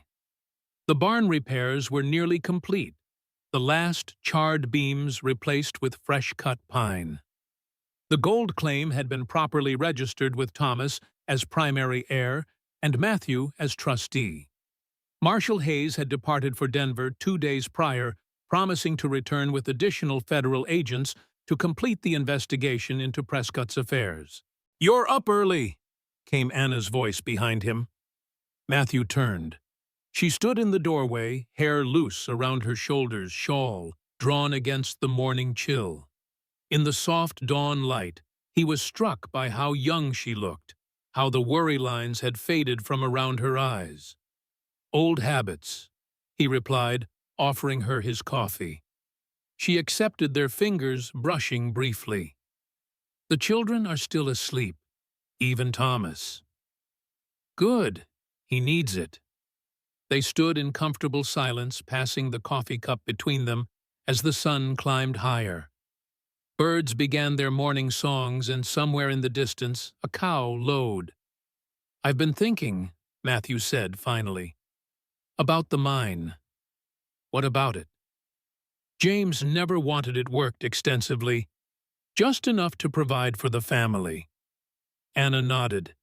"He said large-scale mining would destroy the land, leave nothing for future generations." "He was right." Matthew gestured toward the ridge. "That gold has caused enough blood and pain. I'm thinking we should seal most of the vein, keep only a small section active. The children's inheritance will be the land itself, clean water, healthy forest, things worth more than gold." Matthew turned to face her fully. "What do you think?" Anna's eyes widened, slightly surprised by the question. "You're asking my opinion. You're their mother in every way that matters, and my wife on paper at least." A faint blush colored her cheeks at the reminder of their unusual arrangement. "I think James would approve, and I believe the children will be richer for it in ways that matter." The door creaked open, and Thomas appeared, hair tousled from sleep, but eyes alert. "Are you talking about the mine?" Matthew and Anna exchanged glances. The boy missed nothing. "Yes," Matthew admitted. "I'm considering sealing most of it." Thomas frowned, considering. "Because of what happened to Father, partly, and because some treasures are best left where they are." The boy was silent for a long moment, then nodded decisively. "Father would agree." He hesitated, then added, "Does this mean we're staying for good?" The question hung in the air. Anna glanced at Matthew, her expression carefully neutral, but he caught the flicker of concern in her eyes. "Yes," Matthew said firmly, "we're staying." Relief washed over Thomas's face, quickly masked by attempted nonchalance. "Good, because I still have a lot to learn about tracking, and June needs help with the garden, and Macy needs a father," Matthew finished quietly. "I know." Thomas looked away suddenly, finding the weathered porch boards fascinating. "She asked me yesterday if she could call you Pa now." Something tightened in Matthew's chest. "What did you tell her?" "I said she should ask you herself." Thomas met Matthew's gaze, his young face serious beyond his years. "Would that be all right, if we called you Pa?" Matthew felt Anna's eyes on him waiting. This was more than permission for a name. It was acceptance of a role, a commitment he had been avoiding for 7 years. "I would be honored," he said, finally, his voice rough with emotion, "though I'm still learning how to be worthy of it." Thomas's face broke into a rare smile. "Father said that's what makes a good parent, always trying to be better." Before Matthew could respond, hoofbeats sounded on the approach to the house. His hand instinctively moved to his hip, where his revolver hung even now. Sheriff Pike appeared on horseback, his expression grave. He reined in at the porch steps, removing his hat. "Crowder, Mrs. Crowder, Thomas," he nodded to each in turn. "I'm afraid I bring troubling news." Matthew tensed. "What is it?" "Simmons is dead. Found in his cell this morning, hung himself with his belt." Anna gasped softly. "How is that possible? Wasn't he being watched?" Pike's face colored with shame. Deputy Miller fell asleep. By the time he checked, Simmons was gone. "Convenient," Matthew observed coldly. "There's more," Pike continued. "Before he died, Simmons wrote a confession. Claimed Prescott had partners in Denver who knew about James's murder. Said they'd be coming to tie up loose ends." "What partners?" Matthew demanded. He didn't name names, just warned they were powerful men who wouldn't let Prescott's death go unanswered. Pike shifted uncomfortably in his saddle. "I've doubled patrols in town, but you can't protect us out here," Anna finished. Pike nodded grimly. "I'd suggest coming into town until Marshal Hayes returns with federal support."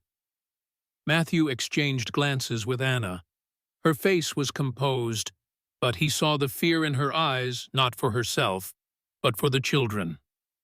"We'll consider it," Matthew said. "Thank you for the warning."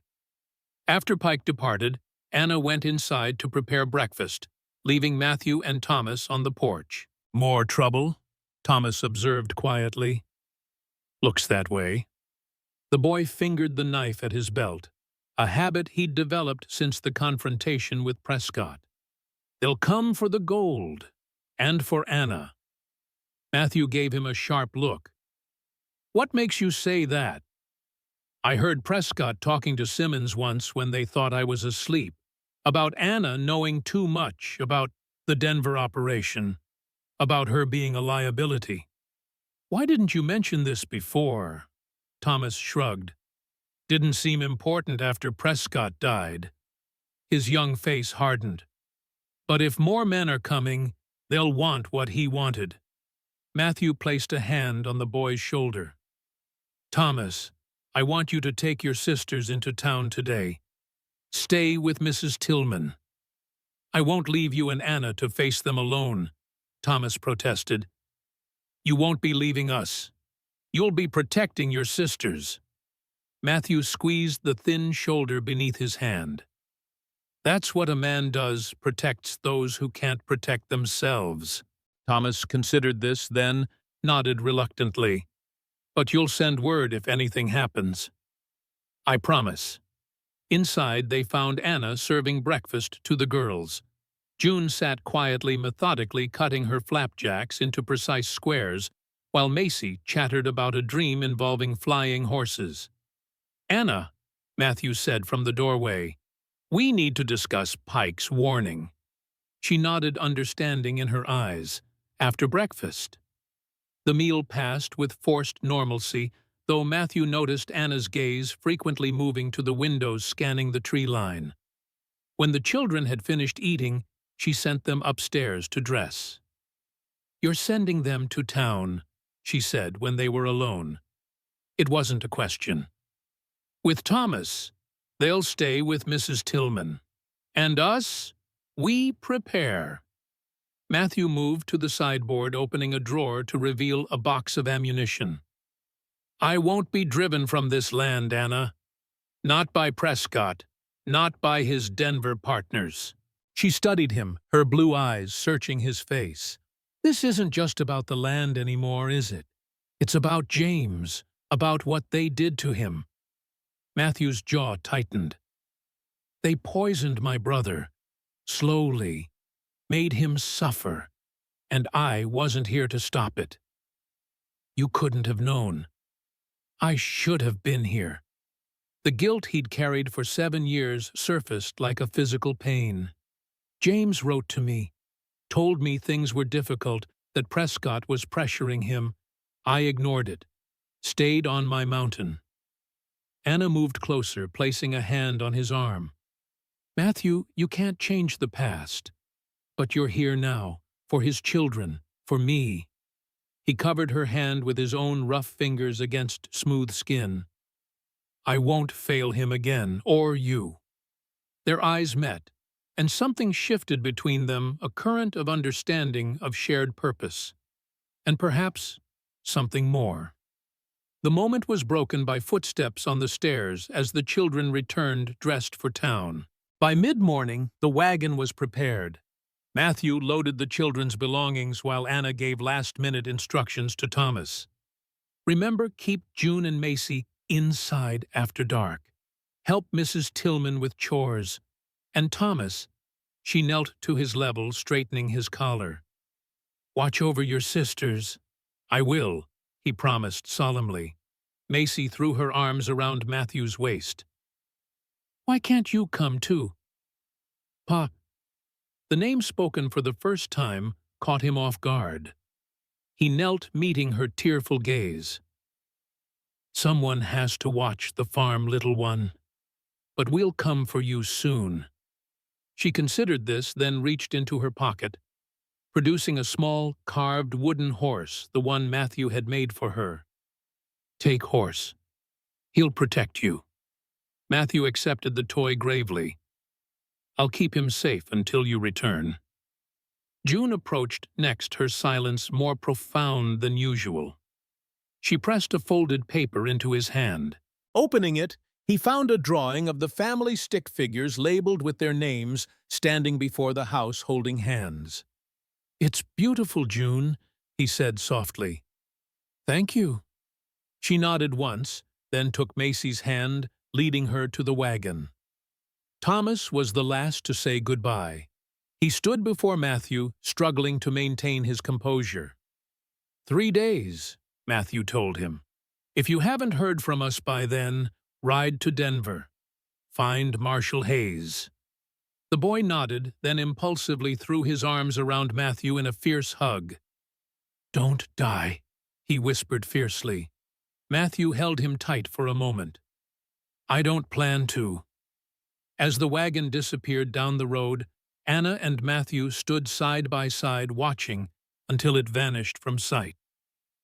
3 days, Anna murmured. Do you really think they'll come so soon? Men like Prescott's partners don't waste time, Matthew replied grimly. We need to prepare. They spent the day fortifying the house, boarding windows, stockpiling ammunition, preparing food and water. Matthew showed Anna how to reload the shotgun quickly, though she proved more adept than expected. James taught me, she explained.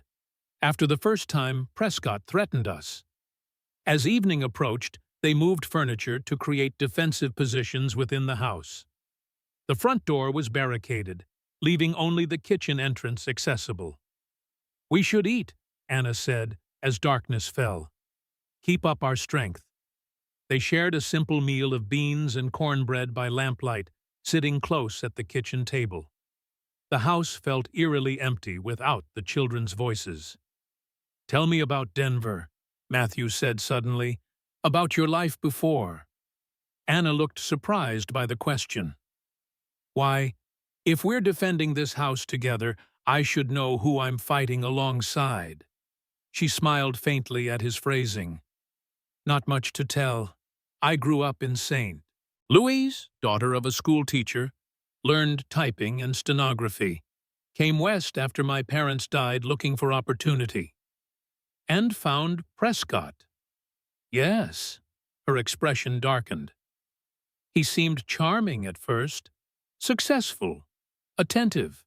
I was flattered by his interest, a powerful man noticing a simple secretary. What changed? I started noticing discrepancies in the accounts.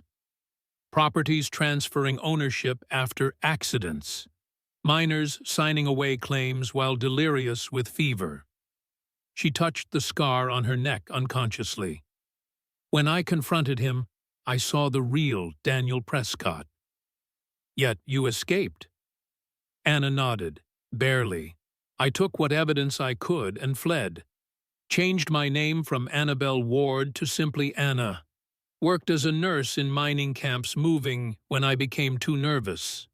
Her eyes met his. Then I met James. He was different, honest kind. When I told him about Prescott, he offered protection. And you married him?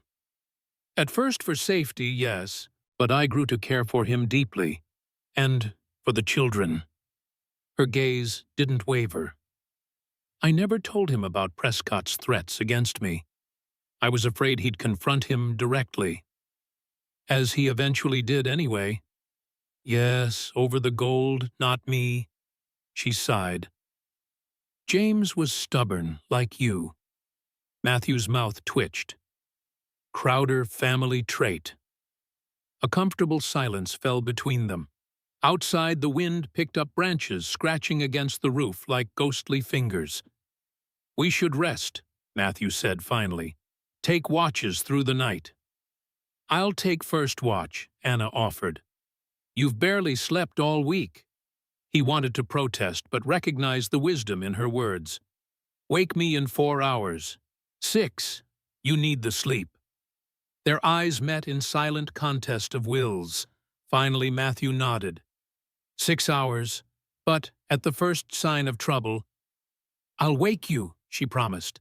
Now go. He retired to James's old room, the master bedroom he had avoided until now. The space still held echoes of his brother. A pipe on the dresser, a worn Bible on the nightstand, a pair of boots in the corner.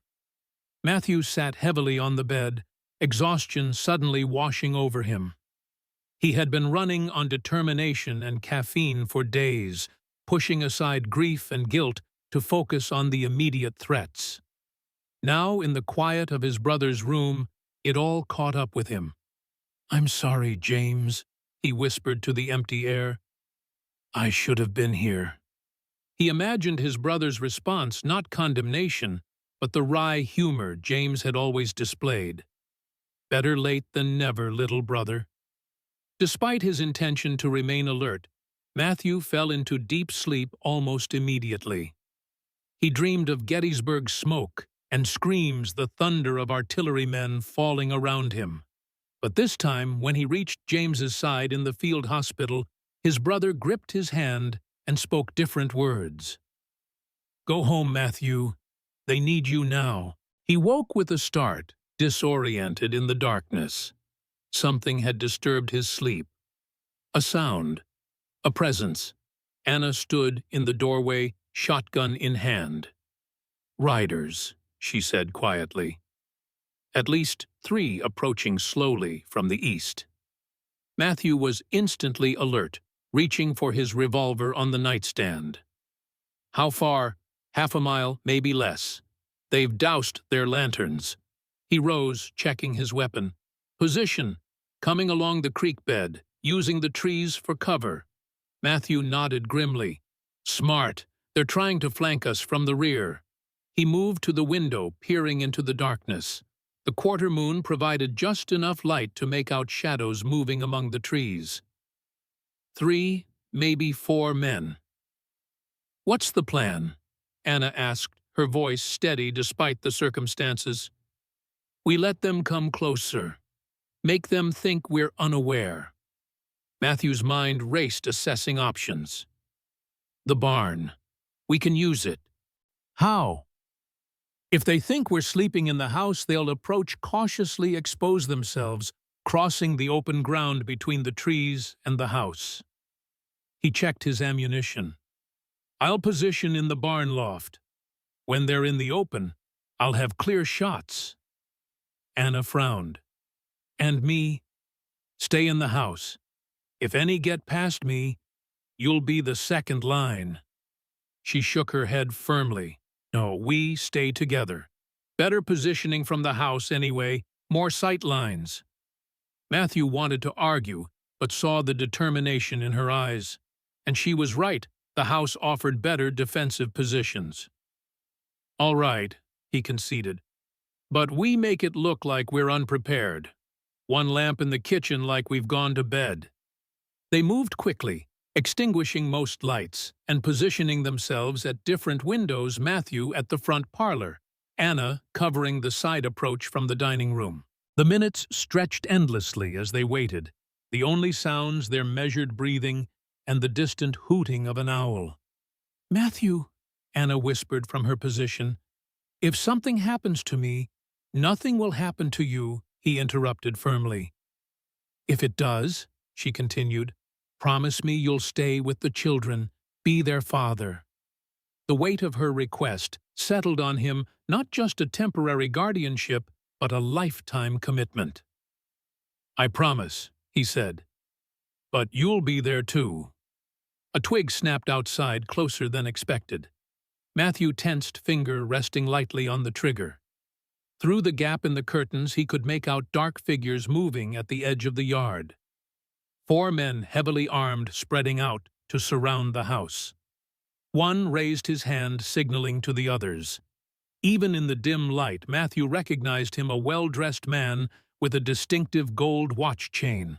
Not Prescott, but cut from the same cloth. One of the Denver partners. The men began their approach crouching low, using the scattered farm equipment as cover. They moved with practiced efficiency, not ordinary thugs, but trained gunmen. Matthew took careful aim at the leader. At this range, even in poor light, he couldn't miss. His finger tightened on the trigger. The blast of Anna's shotgun shattered the night. One of the men screamed, falling backward. The others scattered, diving for cover. "Anna!"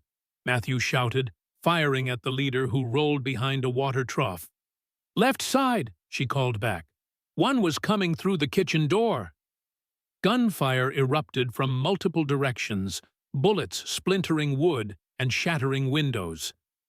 Matthew moved from his position, staying low, making his way to Anna. He found her reloading the shotgun glass from the broken windows scattered around her. A streak of blood marked her cheek, where a splinter had cut her. "Are you hit?" he demanded. "No. You—" "I'm fine." He peered cautiously around the window frame. "I count 3 still active, 1 down by the barn." The leader, he shouted something about burning us out. Matthew's blood ran cold. "The barn. They'll use it for kindling." As if confirming his fears, a flicker of orange light appeared near the barn door. One of the men had lit a torch. "We need to stop them before they get that fire going," Matthew said grimly.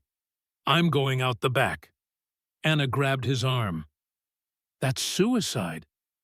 "It's our only chance. If they burn the barn, the house will follow." He met her gaze steadily. "Cover me from here. Aim for the torch first." Before she could protest further, Matthew slipped out the kitchen door, staying in the shadows of the house. The night air was cool against his face as he moved silently along the wall, revolver ready. The man with the torch had reached the barn, preparing to set the dry wood ablaze. 20 yards away, the leader crouched behind the water trough, shouting orders. "Burn it! Smoke them out!"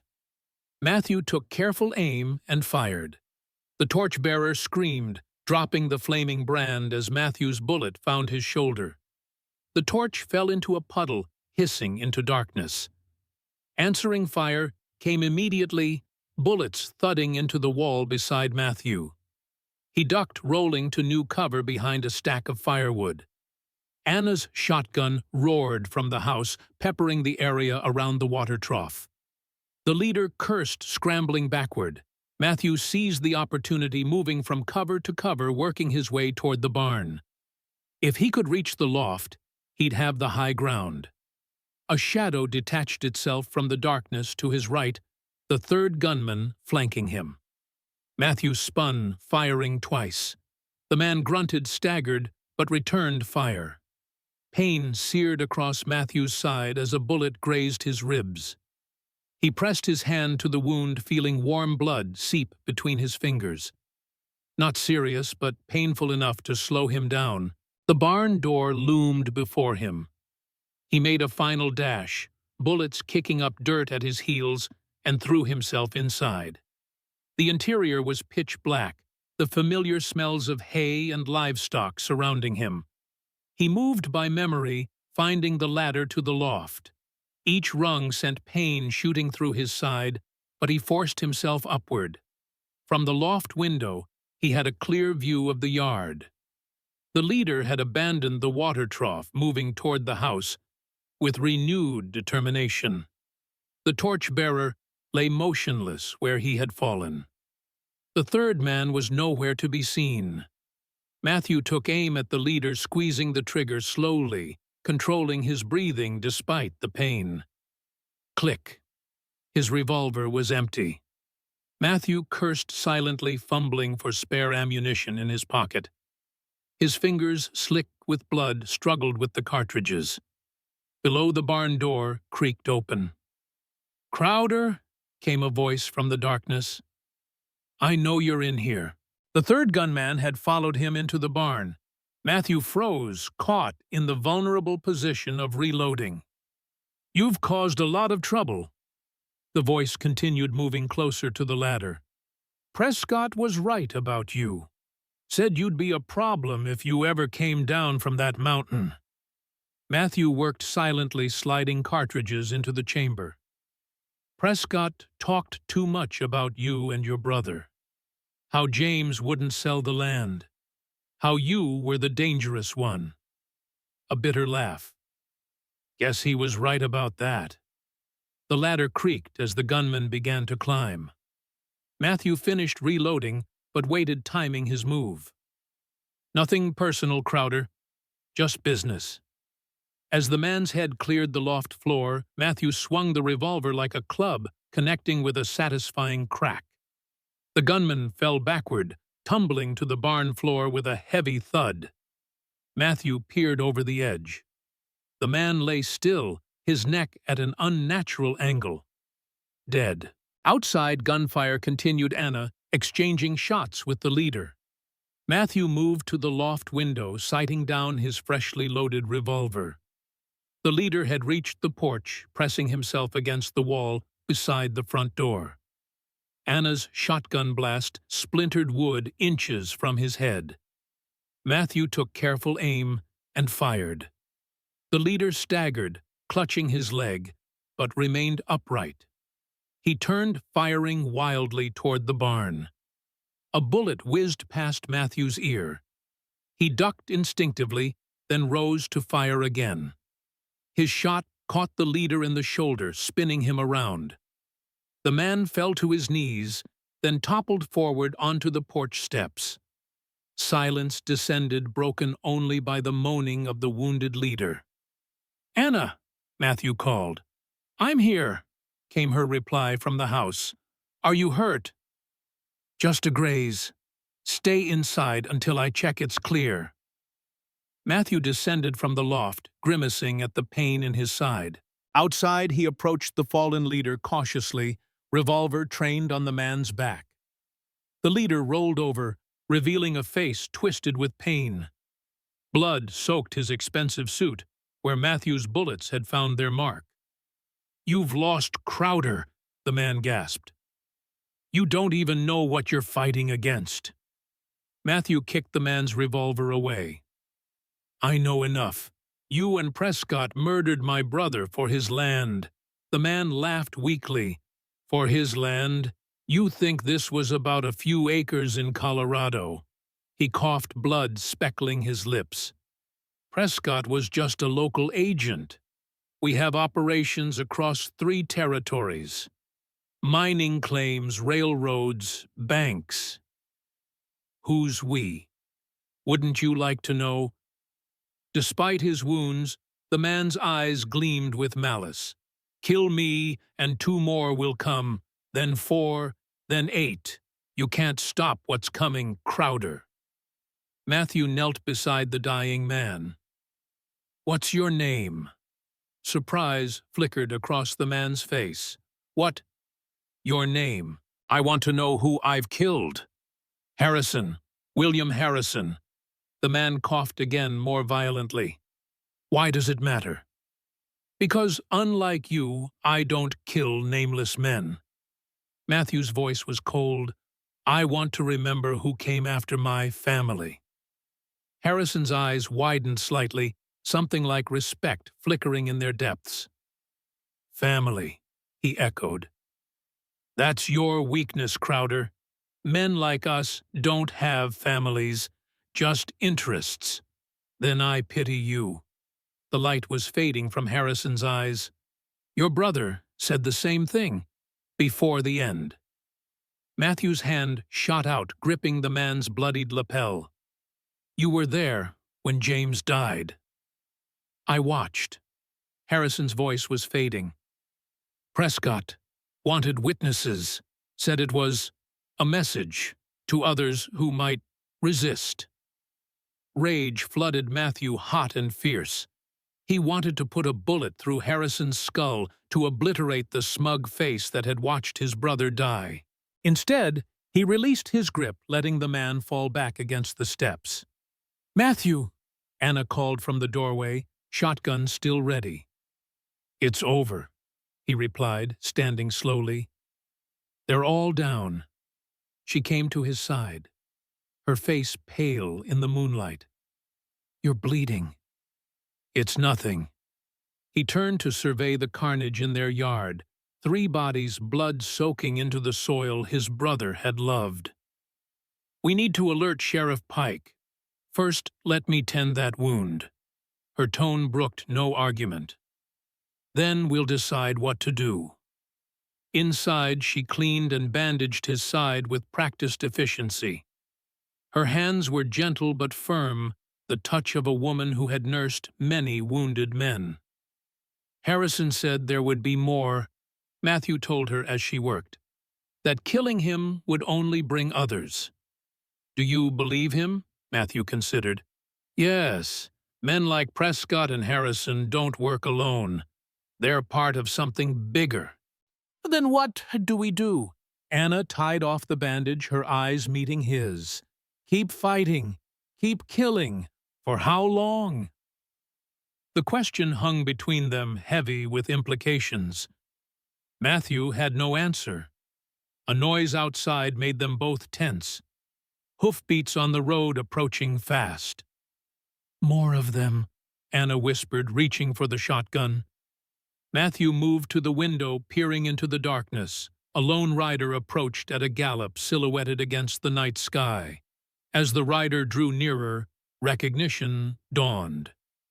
It's Thomas, Matthew said in disbelief.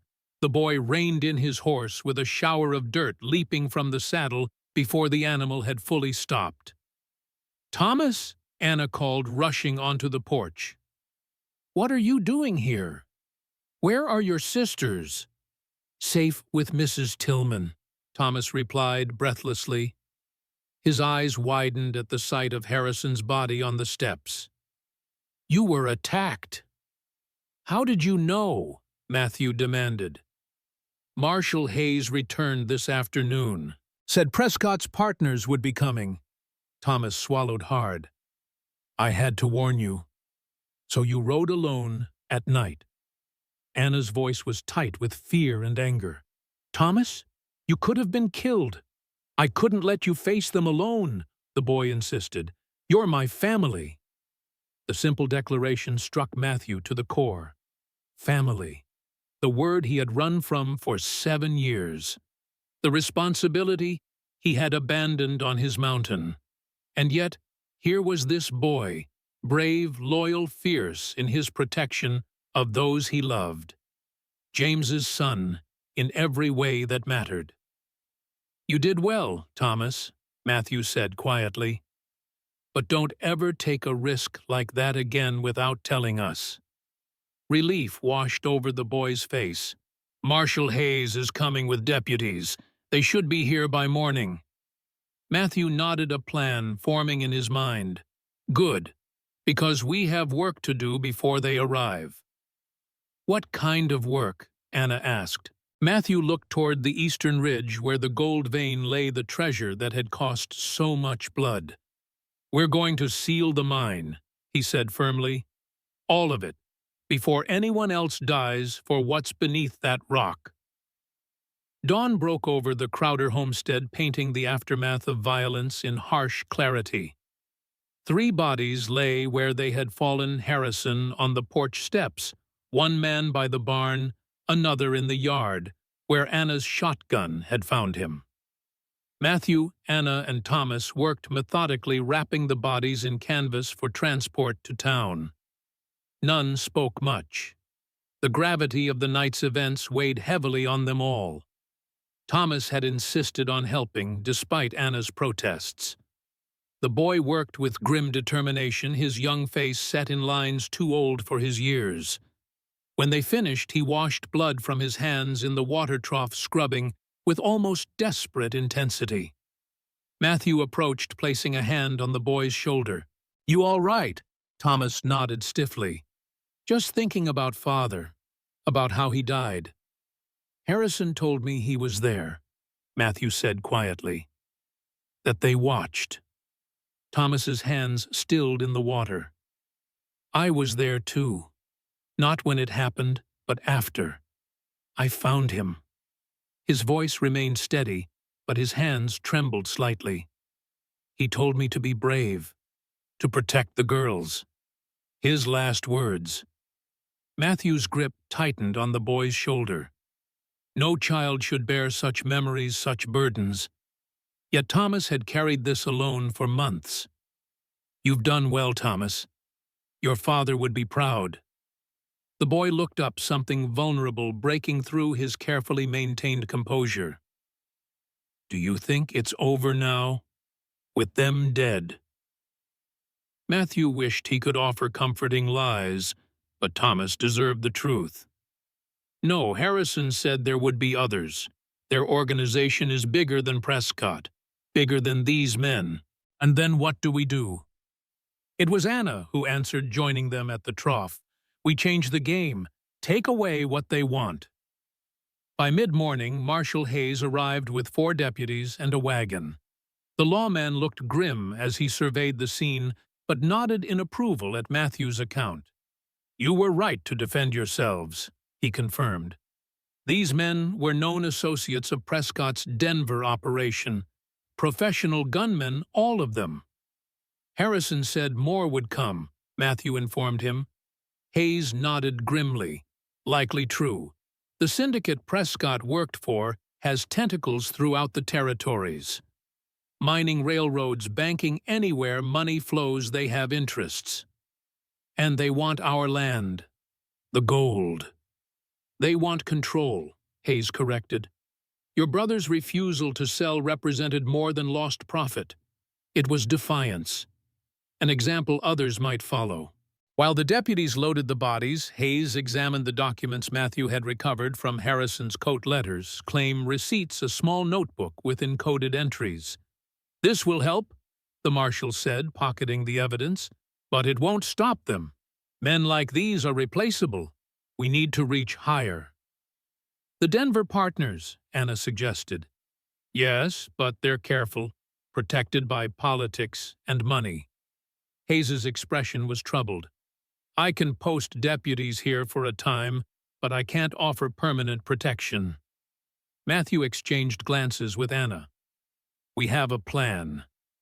They led Hayes to the eastern ridge, where the small cave entrance revealed the gold vein. Thomas followed close behind, insisting on being included in all discussions. "James never wanted large-scale mining here," Matthew explained, "just enough to provide for his family." "He said the land was worth more than the gold beneath it," Anna added, "that it was the children's true inheritance." Ed Hayes nodded thoughtfully. "A wise man, your brother." "We're going to seal it," Matthew declared. All of it except a small section for the family's needs. Without the gold, there's nothing for the syndicate to fight for. You're sure? Hayes asked. That vein could be worth a fortune. A fortune soaked in blood, Matthew replied. James knew what mattered, so do we. Hayes studied him thoughtfully. You've changed, Crowder. When I first heard about the mountain hermit coming down to claim his brother's children, I had my doubts. So did I, Matthew admitted. Yet here you stand ready to bury a fortune to protect your family. Hayes smiled slightly. James would approve. Thomas stepped forward. I'll help. It's my inheritance, too. Matthew placed a hand on the boy's shoulder. Yes, it is, and your decision matters. Father would want this, Thomas said firmly. The land, not the gold. By noon, they had begun preparations to seal the mine. Hayes sent 2 deputies to fetch explosives from town, while Matthew Thomas and the remaining lawmen cleared the cave entrance and marked the small section they would leave accessible. Anna returned to the homestead to prepare a meal for the workers, taking the opportunity to send word to Mrs. Tillman that all was well and the girls should remain in town another day. As Matthew worked alongside Thomas, showing him how to position support beams for the section they would preserve, he found himself impressed by the boy's aptitude and determination. You're good at this, he observed. Quick to learn. Thomas shrugged, but Matthew caught the flicker of pride in his eyes. Father started teaching me before he got sick. Said a man should know how to work the land. He was right. Matthew adjusted a beam. Though there are other things worth knowing too. Things I could teach you. Like what? Tracking, hunting, reading the mountains. Matthew glanced at the boy. If you're interested, Thomas's face brightened. Really? You'd teach me what you learned up there? He gestured toward the higher peaks where Matthew had spent his 7 years of solitude. Yes, though we'd start closer to home. The boy seemed to consider this seriously.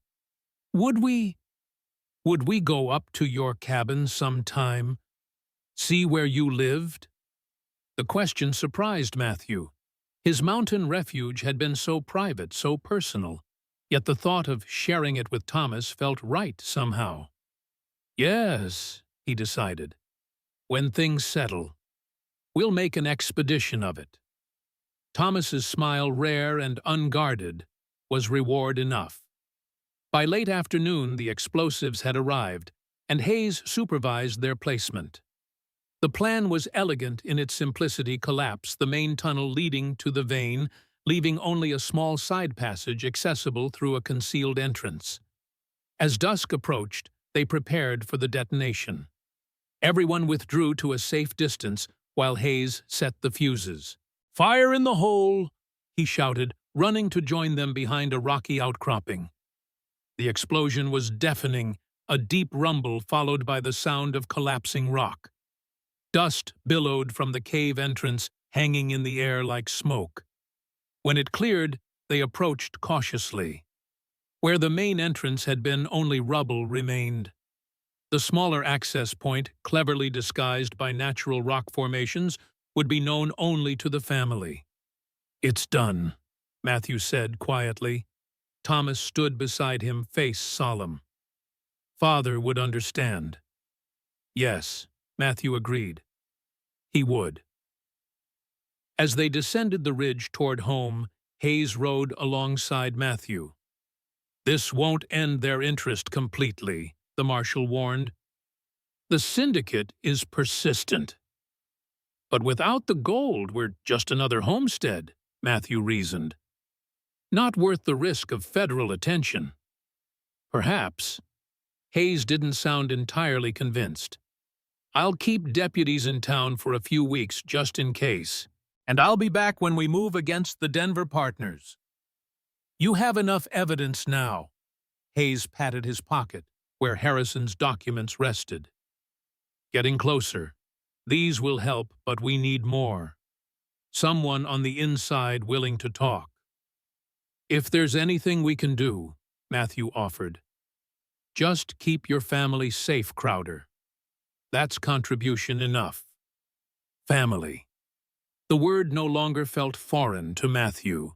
Somewhere in the chaos of the past weeks, it had become his identity, not a burden, but a purpose. The next morning, Matthew and Anna rode into town to collect the girls. Thomas insisted on accompanying them, unwilling to be separated again so soon. Pikes Creek seemed transformed, or perhaps it was Matthew's perception that had changed. Where once he had seen only painful memories and curious stares, he now recognized friendly faces, potential allies, a community. At Mrs. Tillman's house, June and Macy erupted from the door, before they had fully dismounted, running toward them with squeals of delight. "Pa Anna?" Macy launched herself into Matthew's arms. "You were gone forever." "Only 2 days, little one," he corrected, lifting her easily. June attached herself to Anna, arms wrapped tightly around her waist. To everyone's surprise, the girl spoke, her voice clear, though quiet. "Home now?" Anna knelt, brushing hair from June's forehead. "Yes, sweetheart. We're going home now." Mrs. Tillman appeared in the doorway, beaming at the reunion. "They were perfect angels," she reported, though Miss June had trouble sleeping, kept drawing pictures of the house. June reached into her pocket, extracting a folded paper. She offered it to Matthew silently. He opened it to find a remarkably detailed drawing of the Crowder homestead. In front stood 5 figures: Matthew, Anna, Thomas, June, and Macy. Above the house, something that looked like an angel hovered. "Is that?" Matthew began. "Father," Thomas supplied, looking over his shoulder. "June says he watches over us." Matthew swallowed against a sudden tightness in his throat. "It's beautiful, June. Thank you." The girl nodded solemnly, then slipped her hand into his with natural ease. As they prepared to leave, Marshal Hayes approached on horseback. "Crowder, Mrs. Crowder, a moment of your time." Matthew passed Macy to Anna and stepped aside with the marshal.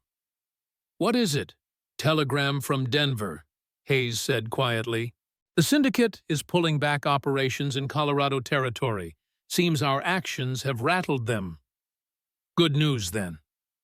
"For now. They'll regroup eventually, but we've bought time."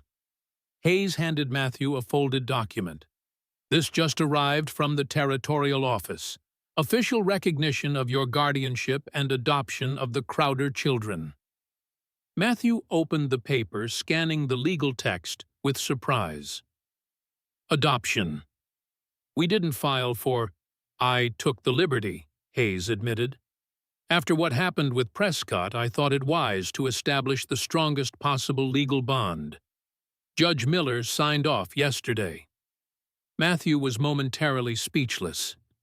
The document made official what his heart had already accepted. These were his children now, in every sense that mattered. "Thank you," he said finally. "This means a great deal." Hayes nodded, understanding in his eyes. "One more thing. The territorial governor was impressed by your handling of the Prescott situation.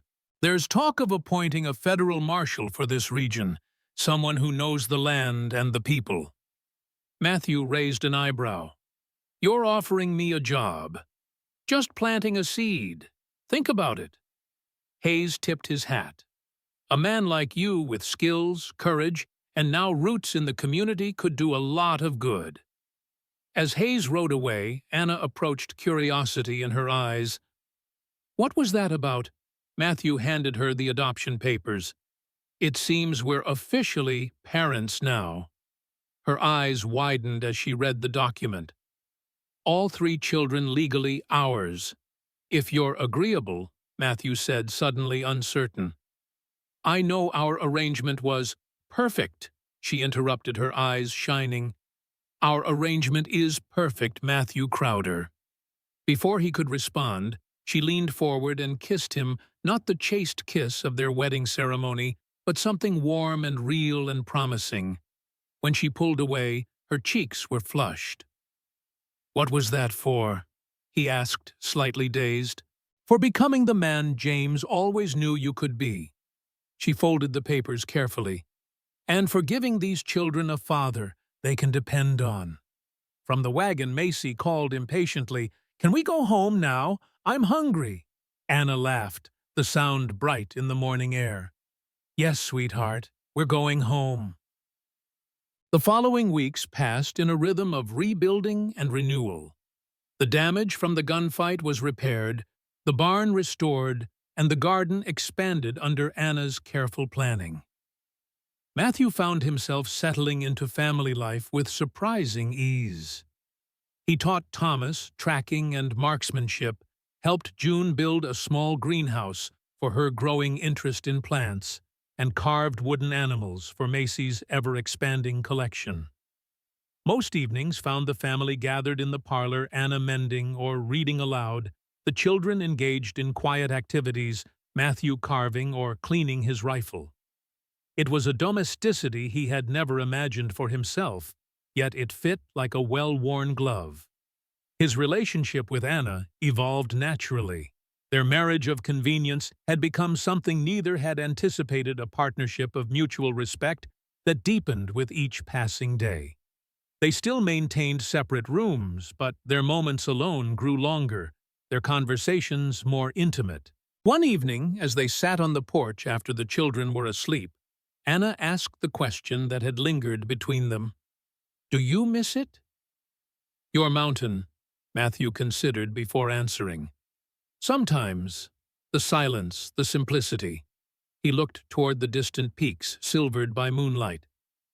"But it was a place to hide, not to live. And now I have reasons to stay." His hand found hers in the darkness. "Better reasons than I had to leave." She leaned against his shoulder, a comfortable weight. "I've been thinking about what Marshal Hayes suggested, about you becoming a territorial marshal." "It would mean time away," Matthew said cautiously. "Travel throughout the region." "Yes, but it would also mean making these mountains safer for everyone, including our children." She squeezed his hand. "James would have approved. James always wanted me to find purpose again after the war." Matthew smiled ruefully, "Though I doubt he imagined it would take his death to bring me back. He knew you would return eventually. He told me once that the mountain might claim you for a time, but blood and land would call you home." The truth of those words settled in Matthew's chest. Home. Not just a place, but these people. This life. "I'll consider Hayes's offer," he decided. "After the harvest." They sat in comfortable silence, watching the stars wheel overhead. Eventually, Anna spoke again, her voice hesitant. "There's something else we should discuss. About our marriage." Matthew tensed slightly. "What about it?" "It began as an arrangement of necessity. For the children's protection, for legal standing." She turned to face him, her features silver in the moonlight. "But I find myself no longer viewing it as merely an arrangement." The implications of her words hung between them. Matthew studied her face, the strength, the vulnerability, the quiet hope in her eyes. "Nor do I," he admitted softly. Her smile was worth every mile he had walked down from his mountain, every bullet he had faced, every fear he had conquered. "Then, perhaps," she suggested, "it's time we discussed new arrangements." Later that night, as Anna slept beside him in what was now truly their bed, Matthew reflected on the journey that had brought him here. 7 years ago, he had fled to the mountains, a broken man running from pain and responsibility. He had built walls around his heart, as solid as the granite peaks themselves. Yet James had known better. Had known that eventually Matthew would find his way back. Not to the blacksmith shop or the town, but to what mattered: family purpose, honor.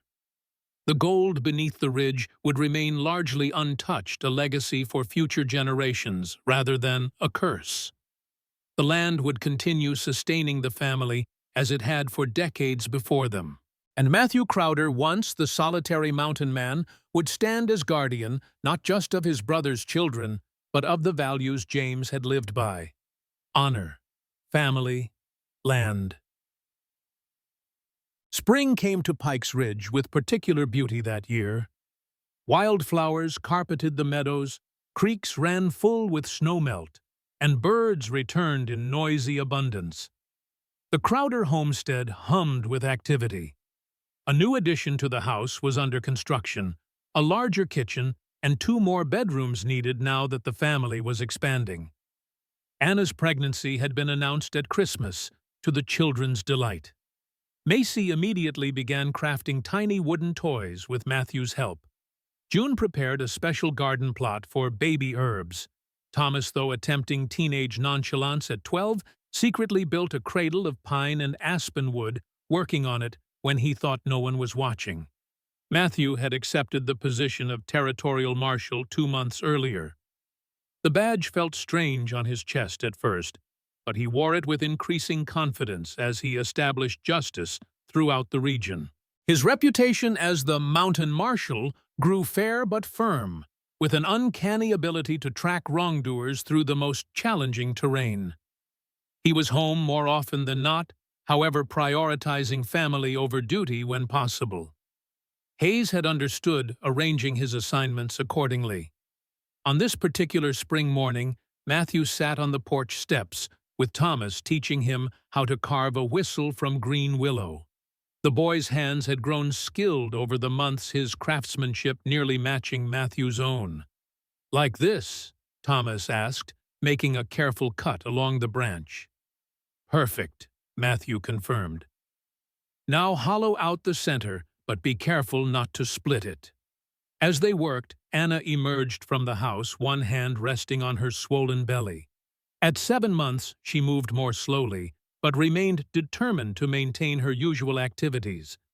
"Thomas, would you check on your sisters?" she asked. "They went to pick berries an hour ago, and I haven't heard Macy's singing for some time." The boy nodded, setting aside his carving. "They probably went to the creek again. June's been watching tadpoles." When Thomas had gone, Anna lowered herself carefully onto the step beside Matthew. "It's a beautiful day." "It is." He placed his hand over hers on her belly, feeling the baby's movement beneath. "How are you feeling?" "Like I'm carrying a future blacksmith," she replied wryly. "This one kicks harder than Thomas ever did." The casual reference to Thomas as an infant, a time before she had known him, no longer seemed strange. In their blended family, the lines between biological and chosen had blurred to insignificance. "I received a letter from Hayes this morning," Matthew said. "The last of Prescott's Denver partners has been convicted. 15 years in federal prison." Anna's expression lightened. "So it's truly over. As much as these things ever are." He squeezed her hand gently. "The syndicate has moved on to easier territories. Our land is safe." "Our land?" she echoed, smiling. "James would be pleased?" "Yes, he would." Matthew looked out over the property, the fields greening with spring wheat, the orchard beginning to blossom, the eastern ridge where the gold lay safely sealed within stone. He always understood what mattered. "As do you now." Matthew nodded, acknowledging the truth in her words. The lessons had come at great cost, but they had taken root deeply. The sound of children's laughter floated up from the path leading to the creek. Moments later, all 3 appeared, Thomas leading the way, June carrying a jar of what appeared to be tadpoles, and Macy, with her skirt bundled into a makeshift basket, overflowing with berries. "Pa Anna," Macy called, running ahead, "we found the biggest berries ever, and June says we can make pie." "Careful with those berries," Anna cautioned, smiling. "Save some for the pie." As the children approached, Matthew felt a familiar swelling in his chest. Part pride, part wonder, part fierce protectiveness. These children, this woman, this land, they had healed what the war had broken in him, had given purpose to the skills he had honed in isolation. James had known it would happen this way, had perhaps planned for it even as he fought his final battle against Prescott's poison. "What are you thinking about?" Anna asked softly, noting his distant expression. "Legacy," Matthew replied. "What we leave behind. James left these children this land, a purpose worth fighting for. And what will you leave?" Matthew looked at his family, Thomas, tall and strong, June, thoughtful and observant, Macy, bright and fearless, Anna, steady and wise, and knew the answer with bone-deep certainty. "Protection," he said. "Safety for what matters. A name they can be proud of." "The Mountain Keeper," Anna murmured. Matthew raised an eyebrow. "What's that? What the townsfolk are calling you now? The man who came down from the mountain to keep what matters safe." She smiled. "I think it suits you better than Marshall."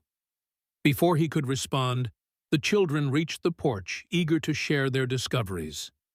June carefully displayed her jar of tadpoles, explaining her plan to observe their transformation. Thomas proudly showed a perfect arrowhead he had found embedded in a creek bank. Macy simply dumped her berry collection into Anna's lap, staining her apron purple.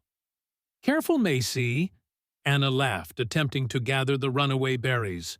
"Sorry, Ma," the little girl replied, using the name she had recently adopted for Anna. "Can we make pie now?" "Yes, sweetheart. Let's make pie."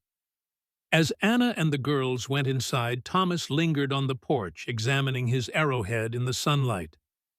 "Pa," he said thoughtfully, "do you think we'll always live here on this land?" Matthew considered the question. "I hope so. It's been Crowder land for 3 generations now. Will it be mine someday to take care of yours and your sisters, and your new brother or sister?" Matthew placed a hand on the boy's shoulder. "But that's a long way off yet." Thomas nodded seriously. "I want to learn everything. About the land, the gold, the mountains. Everything you and Father knew." "You will," Matthew promised, "in time." The boy seemed satisfied with this answer. As he turned to enter the house, he paused. "I'm glad you came down from your mountain pa." "So am I, son," Matthew replied softly. "So am I." Left alone on the porch, Matthew gazed toward the distant peaks where he had spent 7 years in self-imposed exile. The mountains stood as they always had, timeless, immovable, indifferent to human concerns. Yet they had changed for him. Once a refuge from life, they now stood as sentinels guarding it. The skills they had taught him, patience, resilience, self-reliance, now served not just his survival, but his family's protection. Matthew Crowder had climbed a mountain to escape his pain. He had descended to find his purpose. And in the valley between, he had built something his brother would have recognized immediately, a legacy worth preserving. Honor, family, land. The mountain would always be there, its silent strength, a reminder of where he had been. But his place was here now, in the noise and mess and joy of family. In the responsibility of safeguarding what mattered. The Mountain Keeper had come home. The end.